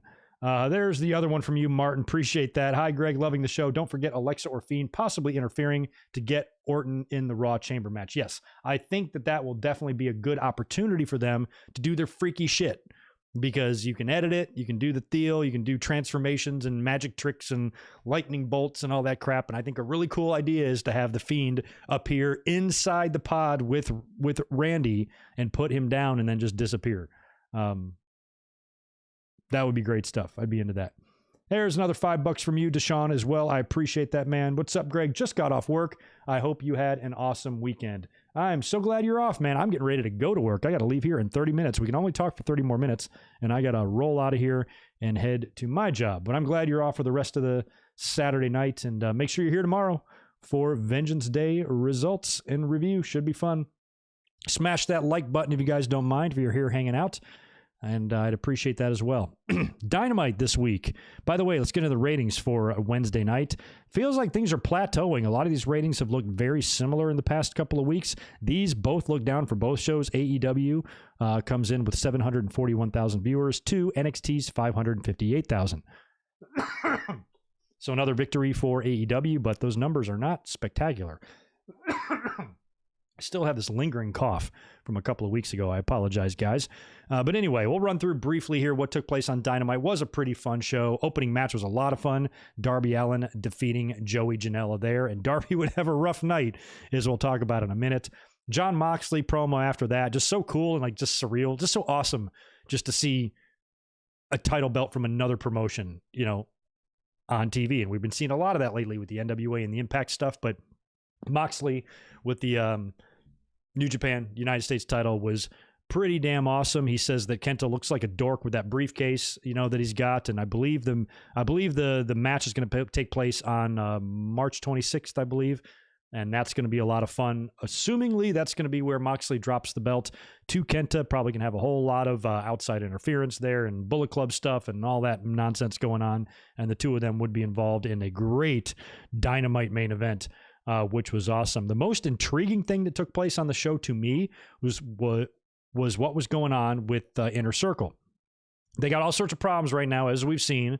And, they've been having matches against each other. And now Jericho has decided to form his team with MJF, kind of abandoning La Sex Gods. And they seem to be a unit now.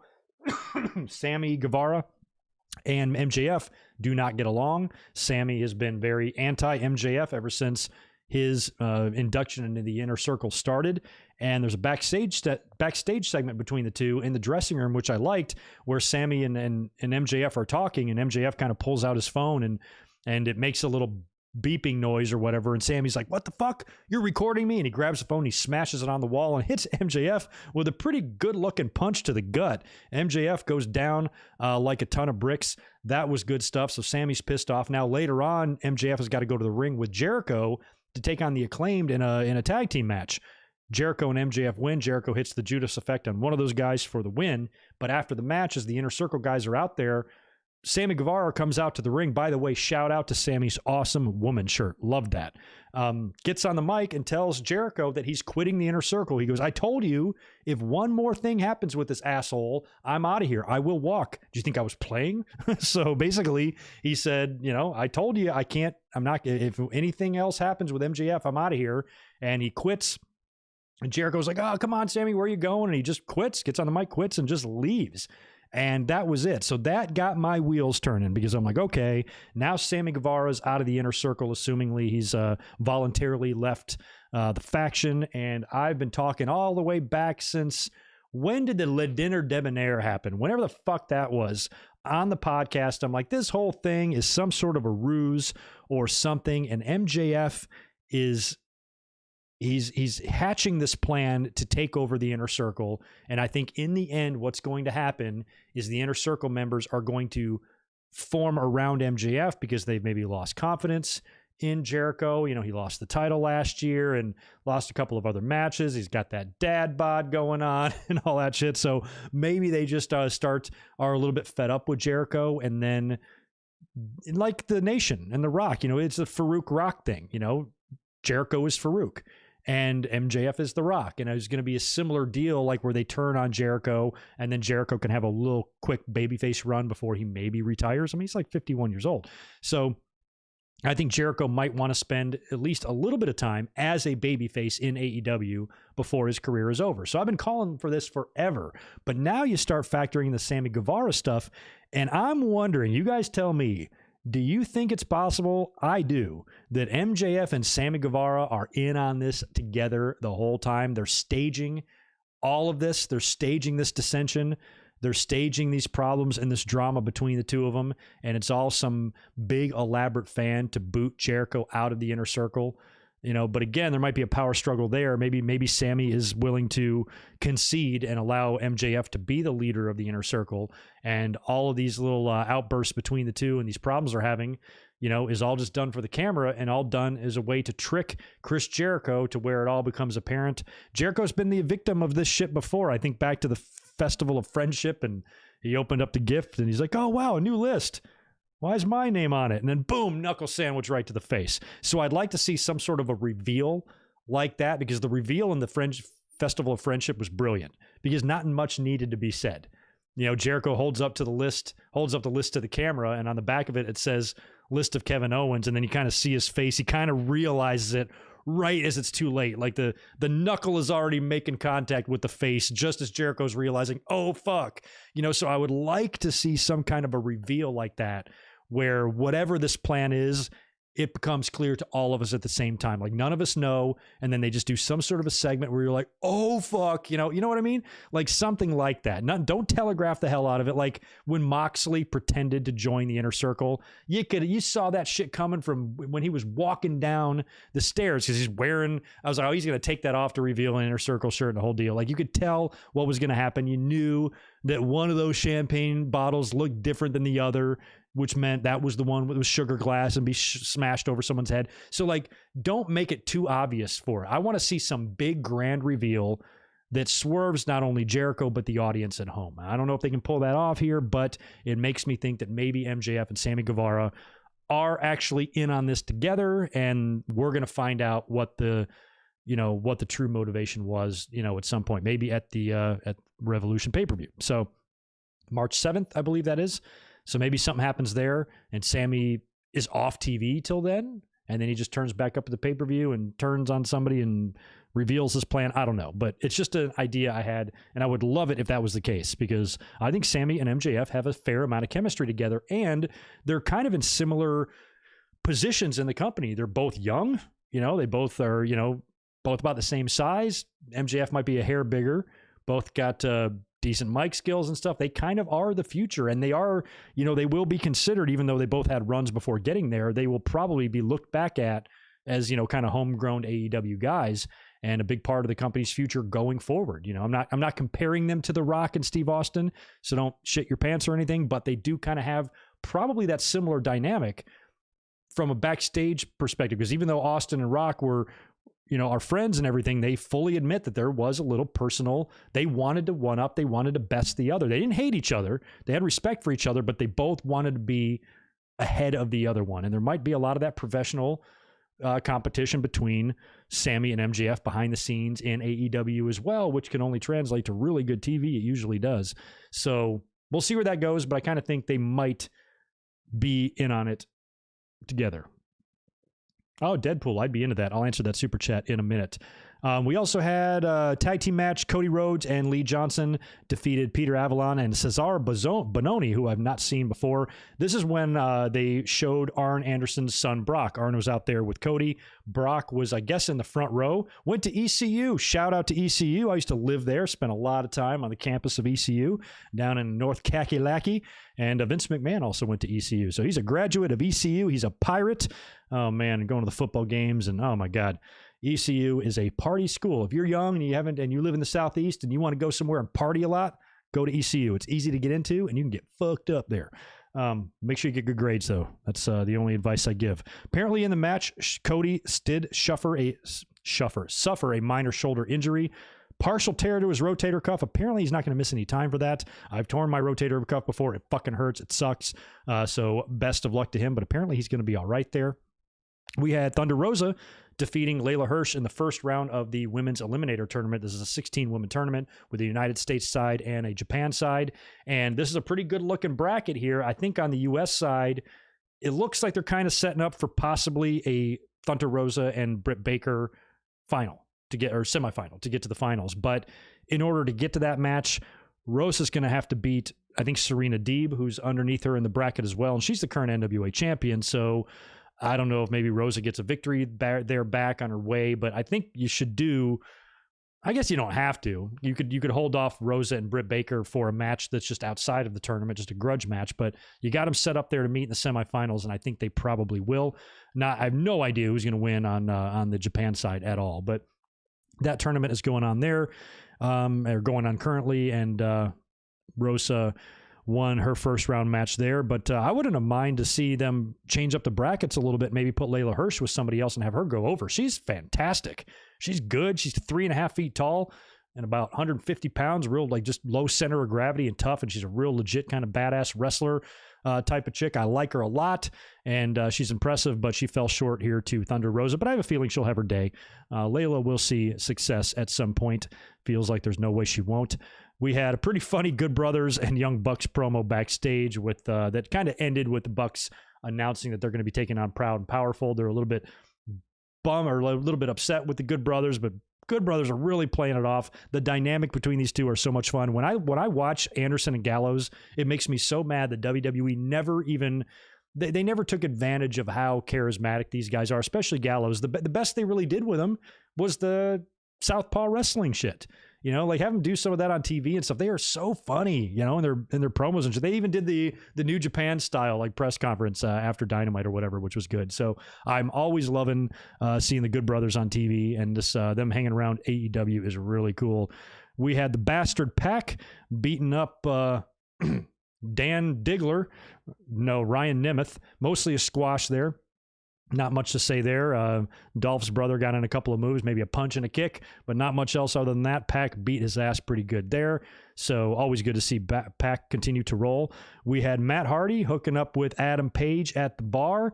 Matt Hardy is trying to sign Adam Page to be part of his organization. And of course, he only takes 30%, which is a good deal. And he's going to make Page millions. Page appears to kind of be drunk at the bar. And so Matt's trying to manipulate him here. Here, just sign this. This signs your life over to me and blah, blah, blah. And as he gives Adam Page the contract, he then kind of does a fourth wall break here and starts talking to the camera. And he's like, hey, the reason I wanted a camera here is because I want to document this because he's probably fucked up. So when he sobers up, I don't want him to claim that, this never happened or I tricked him or anything like that. Just wanted this to be documented. But while he's talking to the camera, Adam Page is swapping out the contracts behind Matt's back. So then he signs it very easily. Matt even seems a little bit surprised that it was that easy.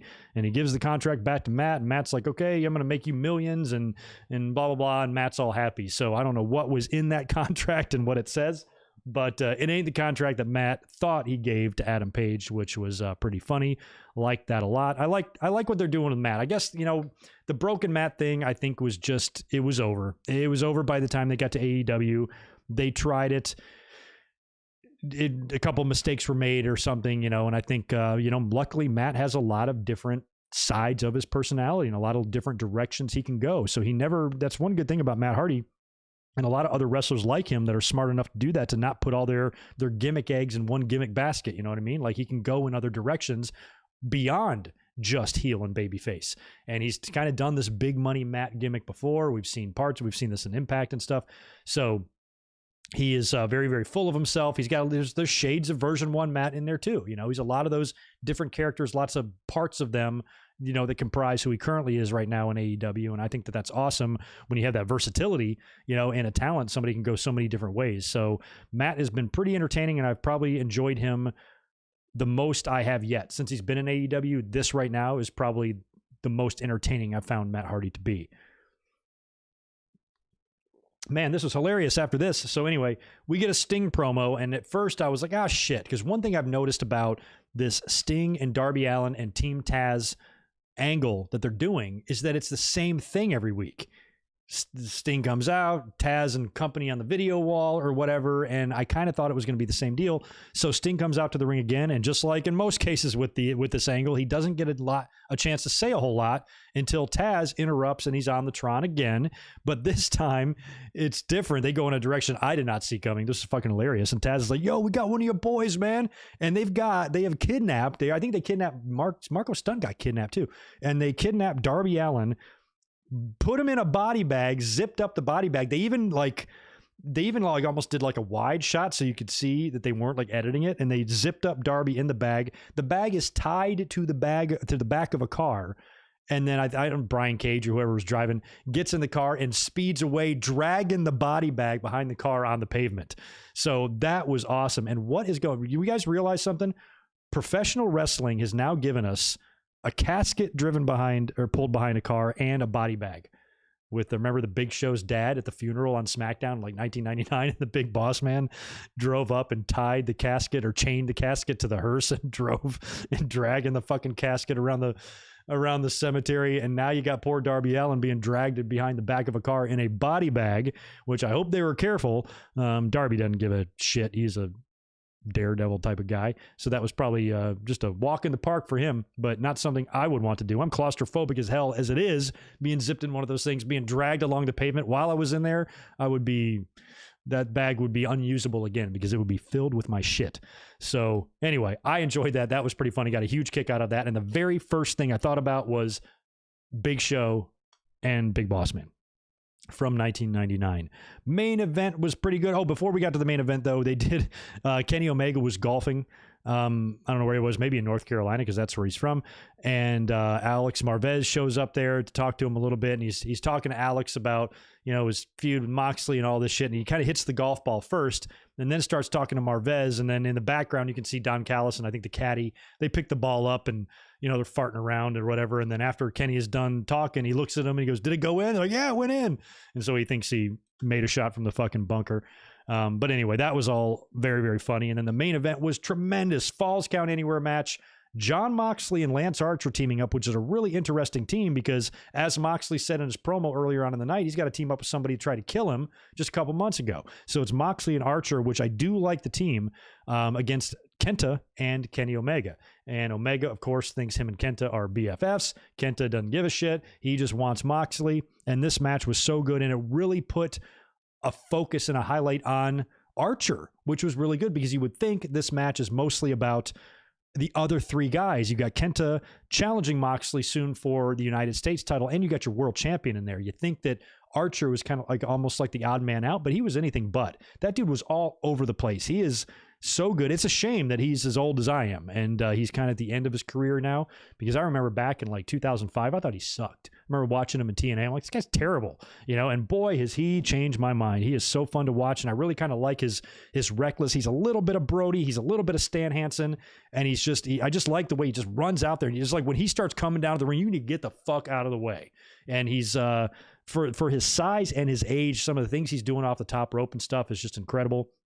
And he was heavily showcased in this with a lot of, you know, crazy suicide dives, and everything else he was doing here was really good. In the end, though, he did take the pin. Kenny Omega, the Good Brothers, by the way, come out there. Lots of interference because it's a Falls Count Anywhere match, but it was a really, really fun match and a fantastic main event. But in the end, you got the Good Brothers in there helping out. They have to help Omega. Moxley is out of commission. Omega wants to go for the one-winged angel on Archer, but Archer is a fucking moose, so he can't get him all the way up. So the Good Brothers help get him up into position, nails Archer with it, gets the 1-2-3, and wins the match for his team. So that was all really good stuff. I really enjoyed the main event of Dynamite, and that's one good thing. They pretty much provide those almost weekly. There's always, you know, at least one good wild match out there that was fun, that a couple of guys get a chance to really impress. And even though this probably wasn't one of the stronger Dynamites I've seen, the main event was very good. And the MJF and Sammy Guevara Inner Circle stuff is a little bit intriguing. Poor Darby got drugged behind a car. Lots of good storylines here, you know, with the Matt Hardy stuff. They seem to have stories for everyone. If you notice that, you don't get that too much in WWE. You know, Matt Hardy's got a story. You know, Cody Rhodes has got a story. MJF and Guevara have got a story. Mox and Kenta have one. Mox and Omega have one. Lance has one with all sorts of people. I think even Jake got a little bit involved in this match, didn't he? He threw a short arm clothesline on someone. So I like the storylines that they have some stories going, and some of them weave into each other, which is also kind of cool as well. So it felt like it didn't feel like a clusterfuck. You know, people say, oh, this show makes no sense or whatever. I'm like, I don't think that's true. I think this made plenty of sense. There are some weeks of AEW where I feel like shit's all over the place. I'm like, okay, they're overdoing it here. I don't even think they know which way is up here. They have given me that feeling a couple times. I did not get that feeling on Wednesday. I thought it was a pretty solid show from top to bottom, and I enjoyed most of what I saw. And in the end, they were victorious again in the ratings battle. Not going to talk too much about NXT. Just going to briefly mention a couple of things that I liked on the show. The big one was Cameron Grimes. Our friend Cameron Grimes has gotten rich. What a brilliant angle. I can't believe it took somebody this long to actually come up with this. And what a better character. You cannot find, there's not a better person in WWE to do I got rich off the GameStop stock than Cameron Grimes. He is absolutely the perfect dude. So they do the car, the Lamborghini pulls up, and it was basically a spoof of Bad Bunny. It was the same thing. It was Bad Bunny came into Raw a couple weeks ago. You remember, pulled up in the car. You had the camera angle, you know, showing the bottom of the car, going over to showing the shoes or the boots stepping out of the driver's side door, and then the camera pans up to reveal that it's Bad Bunny. They did the same thing, only this time it pans up to reveal it's Cameron Grimes dressed in a nice blazer, but of course he's got no shirt on underneath because you got to sport that nice rug you got on your chest, and he's got a nice bling watch on, and he's happy. He's got this Lamborghini. He's passing out money to everybody. He gets in the ring, and he's like, man, I was playing video games. I love to play video games. And he said something like, sometimes I wonder if I can just play video games. Why am I even wrestling? I can just play video games. But I ran out of video games. So I needed to go find some more. So I went out and I found this store called GameStop. And as soon as I went in there, I was like, man, This is the type of establishment that I could give my money to. So I went home and I bought some stock in GameStop, and now I'm a millionaire. I got more money than I've ever had in my life, and he's making it rain with $100 bills. It was fucking hilarious. So I'm loving this, and I hope it continues. I hope that they don't do a deal where they probably will. He'll do a deal where he'll lose all his money. He'll invest it in something stupid. But I love the way he was talking about the dog coins. I don't know about dogs and cats or whatever. The Dogecoin. I thought it was Dogecoin. I guess it's Dogecoin. I bought a little bit of Dogecoin. Already sold it, but I did buy some when it was popping off a couple of weeks back. So that whole thing was funny and very, very smart. And that can be a career making type of gimmick. Because I already like Cameron Grimes. You know, he's a little weird, and people weren't sure about him at first. Man, he has good matches. The shit he did with Dexter Lumis was good. That strap match that they had was one of the best strap matches I've ever seen. Ever. Ever. So Grimes deserves a little bit of due here, and he's pretty damn entertaining, and I loved everything about that. So I'm hoping that leads to more good things for Cameron Grimes, and I just got a huge fucking chuckle out of that. The only other thing I'll really mention about NXT is that they did have the final Dusty semifinal to determine who will go to the finals for the women to face Raquel Gonzalez and Dakota Kai, and it was Ember Moon and Shotzi Blackheart defeating Candice LeRae and Indy Hartwell in the semifinals there to advance, and they will face Dakota Kai and Raquel Gonzalez in the finals at Vengeance Day tomorrow for the Dusty Cup. And William Regal came out at the end of that match and announced that the winners of the Dusty Cup will get a title shot, a tag team title shot against the women's tag team champions. So that's great. I would love to see that. Now, since that's going on, I am almost thinking that Shotzi and Ember are going to be the ones to win here because we got a heel team, and that might make for a more fun match. But do they answer me this? I thought I heard the announcers call them this. I don't know if they're calling Shotzi and Ember this, but I like the name Blackheart Moon. That sounds cool. That's a cool team name. I think Shotzi and Ember are going to be, they're more singles stars, but if they're going to be put together here temporarily as a tag team or something, I got no problem with them coming up with a name. And Blackheart Moon sounds like a really cool tag team name. It also sounds like a cool name for a band or maybe a mini series on the CW network. Can't you hear the promo bumper right now? Catch an all-new Blackheart Moon this Wednesday at 8 p.m. only on the CW. Can't you? And it's just like, and then it's two teenagers kissing in the rain or something. You know what I mean? Like, that's just what I feel like, or that's what I think of when I think of the name. But I think it's a cool name, Blackheart Moon. They should be going by that. That's what they should be calling themselves. So anyway, they will be facing Dakota and Raquel in the finals at TakeOver, and the rest of the show was okay. Really good final match there as well in the main event with Timothy Thatcher and Ciampa losing to the Grizzleds and setting up two really big tag team matches at Vengeance Day. And speaking of Vengeance Day, we've got that TakeOver Vengeance tomorrow night. I only have 5 matches written down, which might be all we get. We might not get a sixth. A lot of these NXT shows are concentrated and they're short and they're like 2 hours long and that's it. So that's probably what we're going to get here tomorrow. And don't forget, we will be up here immediately following Vengeance Day for a full show review. So please be here tomorrow night. It should be a lot of fun. But let's run through the card here and run through my predictions. In the Dusty Men's Classic Final, we've got the Grizzled Young Veterans taking on MSK. Now, this one's kind of tough to predict here because MSK's brand new. What a way to come onto the scene. They just appeared on TV like 3 weeks ago to win the Dusty Cup. Right out of the gate here is one good way to solidify yourself that you're here, but at the same time, I like the Grizzled Young Veterans. I like them better, and they get a lot of mic time. There's some charisma there and stuff, and I feel like they've been there longer, and they should win this. But I don't know. I can see MSK winning it as well, but I have to make a prediction, so I'm going to predict Grizzled Young Veterans to defeat MSK and win the Dusty Cup. I think they're the team. We feel like we got this resurgence in the tag team division in NXT right now anyway, which is kind of good. They're just the more impressive team. I'm not that familiar with MSK yet. I only kind of, checked them out when there was rumors of them signing with the company and coming in after the Impact stuff and everything. So I'm more familiar with the Grizzled Young Veterans, and I like them a lot, so I'm kind of rooting for them. We have, of course, the Dusty Women's Cup final as well. Dakota Kai and Raquel Gonzalez taking on Blackheart Moon, and I think the babyfaces are going to win here. I think at some point Raquel is going to be on a pathway to the NXT title, and maybe there has to be a split with Dakota Kai prior to then.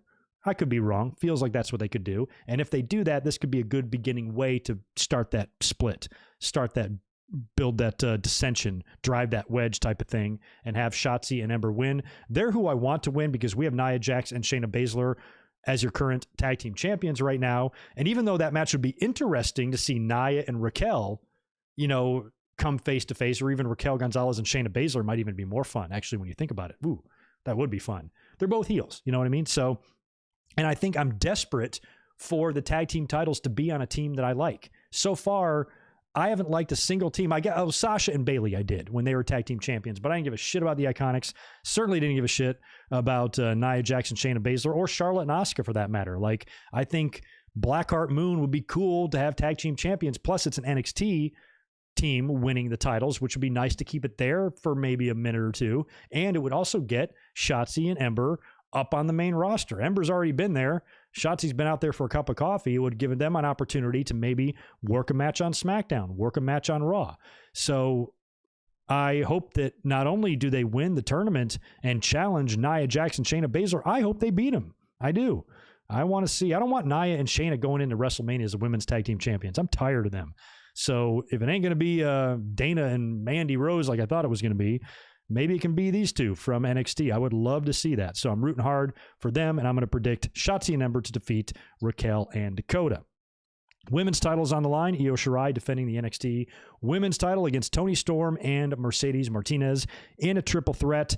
I'm going Io here. I can't see her dropping the belt here. She won it quite a ways back, even in a triple threat affair, right? Charlotte and Ripley, back it in your house. She's had a good run. She's awesome. I am not ready to see her drop it yet. And when she does drop it, I'd rather see her drop it in a one-on-one type of environment or scenario, like against Raquel Gonzalez. And I think that's something to look for whatever takeover is close to WrestleMania, maybe doing Io and Raquel. So I think Toni and Mercedes will probably cancel each other out here. They seem to have an issue between the two of them as well.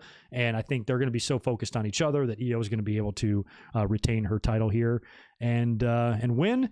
And that leaves us with the main event, Finn Balor defending the NXT title against Pete Dunne. Oh, no, I'm sorry. I missed another one. I got to backtrack after this. We'll talk about this match. Well, no, let's backtrack because I screwed up. Let's backtrack and talk about the North American title match. I didn't mention that one either. Johnny Gargano defending against Kushida. We saw Johnny on NXT this past Wednesday cutting his injury promo. That was another really funny part of the show. Johnny was in a wheelchair because he broke his arm. Fucking love that shit. So that whole deal was funny because he's trying to fake an injury, and then he showed the X-ray on the Tron. The arm is broken in like 10 places, and Regal comes out. He's like, "You're full of shit, man. You're moving your arm. You don't even know what that bone is called." And he goes, "Yeah, it starts with a D or something." And they're just going back and forth. And Johnny is just moving his arm. He claims it's shattered. He doesn't even have a cast on it, but he's moving it all over the place. So anyway, they basically out them. They out him for faking it. Kushida comes out there, kicks his ass, stands tall, has the title because of the way that went down. And I always look at that, whoever gets the last laugh on the go home, generally I feel like loses the match. So I think Johnny is going to retain the North American title over Kushida. As much as I love Kushida, I love Gargano more, and he's a fucking great heel, and he's hysterical. So I'm going to predict Gargano to retain as well over Kushida. And that brings us to the main event, which is Finn Balor defending the NXT title against Pete Dunne. This, I think, should be match of the night.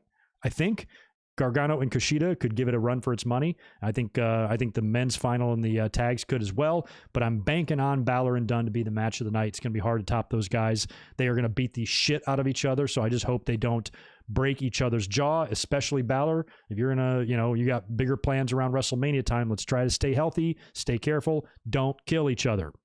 At the end of the day, though, I'm going Finn Balor to retain the title over Pete Dunne in what I assume is going to be one hell of a fucking match.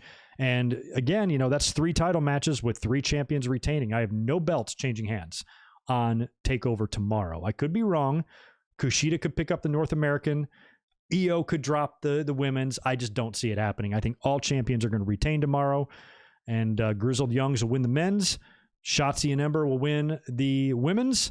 It's a pretty good balance there. We've got, we got 2 heels, 3 baby faces winning tomorrow, with everybody retaining in the Dusty men's or the Dusty men's and women's are split up, one heel, one babyface. So I think that's a pretty good balance. I feel pretty confident on my predictions, and I think I'm going to get a minimum of one match wrong tomorrow. So looking pretty forward to that. But I will be up here live tweeting during TakeOver. Starts at 4 p.m. here, 7 p.m. on the East Coast. So if you guys want to join along with me on the Twitters, you can do that. We'll talk about the show, and then as soon as TakeOver is over, I'll be up here with a review, and that will be the last time you see me until next Saturday because I'm going out of town on Monday. So let me cruise over here to the chat, knock out any more last remaining super chats, and then I gotta get my ass out of here.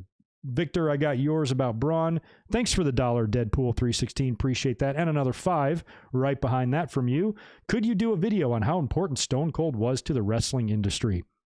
If I would like to, I think I want to, there's a couple of videos like that I want to do. One of them is Bret Hart. I think I want to do a big, long video just kind of talking about his career and, you know, take my time and plan it out. I would love to do one for Stone Cold Steve Austin as well.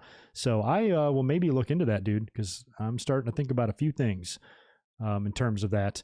Good to see everybody here chiming in late. Hello, Alex Dredge. Welcome, man. I'm just about to be bouncing out of here, but thanks for being here. Good to see you always as well, Nate and Ryan.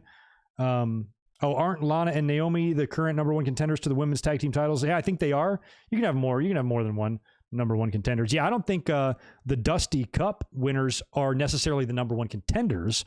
They're just getting a title shot, according to William Regal. So, you know, the definition is a little depending on how you look at it there. So you can definitely get title shots without being the number one contender. We've seen that enough times. Look, fucking The Miz and Jeff Hardy next Sunday. So it happens. Yeah, but I could see Lana and Naomi taking the titles as well. And if that's the case, if that's the case, if they were to do something, if they do a takeover tomorrow, if Raquel and Dakota do win, look for Naomi and Lana to take the belts, because we don't know when the Dusty Cup winners will get that title shot. All Regal said is they're getting one. So there's really no rush on it. So if Raquel and Dakota do win, what I would do is I'd put the belts on Lana and Naomi and then have Raquel and Dakota take the belts from them. And then you can kind of do the deal. You could do a lot. You could do a very similar thing with Shawn and Diesel that you do with Raquel. They already get those comparisons. You know, I think even Raquel calls herself Big Mammy Cool. They already get the Shawn Diesel comparisons with those two. How did Shawn and Diesel break up, and how did Diesel win the title? They were tag team champions at Survivor Series. They imploded. Like the very next day, Diesel went into the Garden and won the title. So, you know, maybe they're champions right as Raquel is getting that title shot and there's the implosion and maybe she wins the title, you know, something similar to what they did with Shawn and Diesel back in 1994. I could see that happening. So I would be into that. I feel like Blackheart Moon is a good way to go, but if it is Raquel and Dakota, then I think them beating some baby faces would be better. Either way, I want the women's winners to win the titles, regardless of what team it is. I want to see the the women's tag team titles held by an NXT team. So that's what I want to see. So either way, regardless of who wins there, I want that team to take the titles. Even if it's for a short time, just do it, because it would probably give them a match at WrestleMania if they did win, especially if they won it before WrestleMania. But it's possible they get the shot at WrestleMania. That would work for me too. Lana and Naomi versus Raquel and Dakota, or Shotzi and Ember versus Nia Jax and Shayna Baszler. So either way, but in the end, I'm still going to stick with my prediction of the Blackheart Moon. Anyway, I'm going to have to go ahead and get out of here now, guys. I will check my Twitter, Deshaun, but I'm going to be late for work. You guys have a great rest of your Saturday afternoon, and I will catch you guys tomorrow night for TakeOver Review. Thanks again. See you soon. Peace.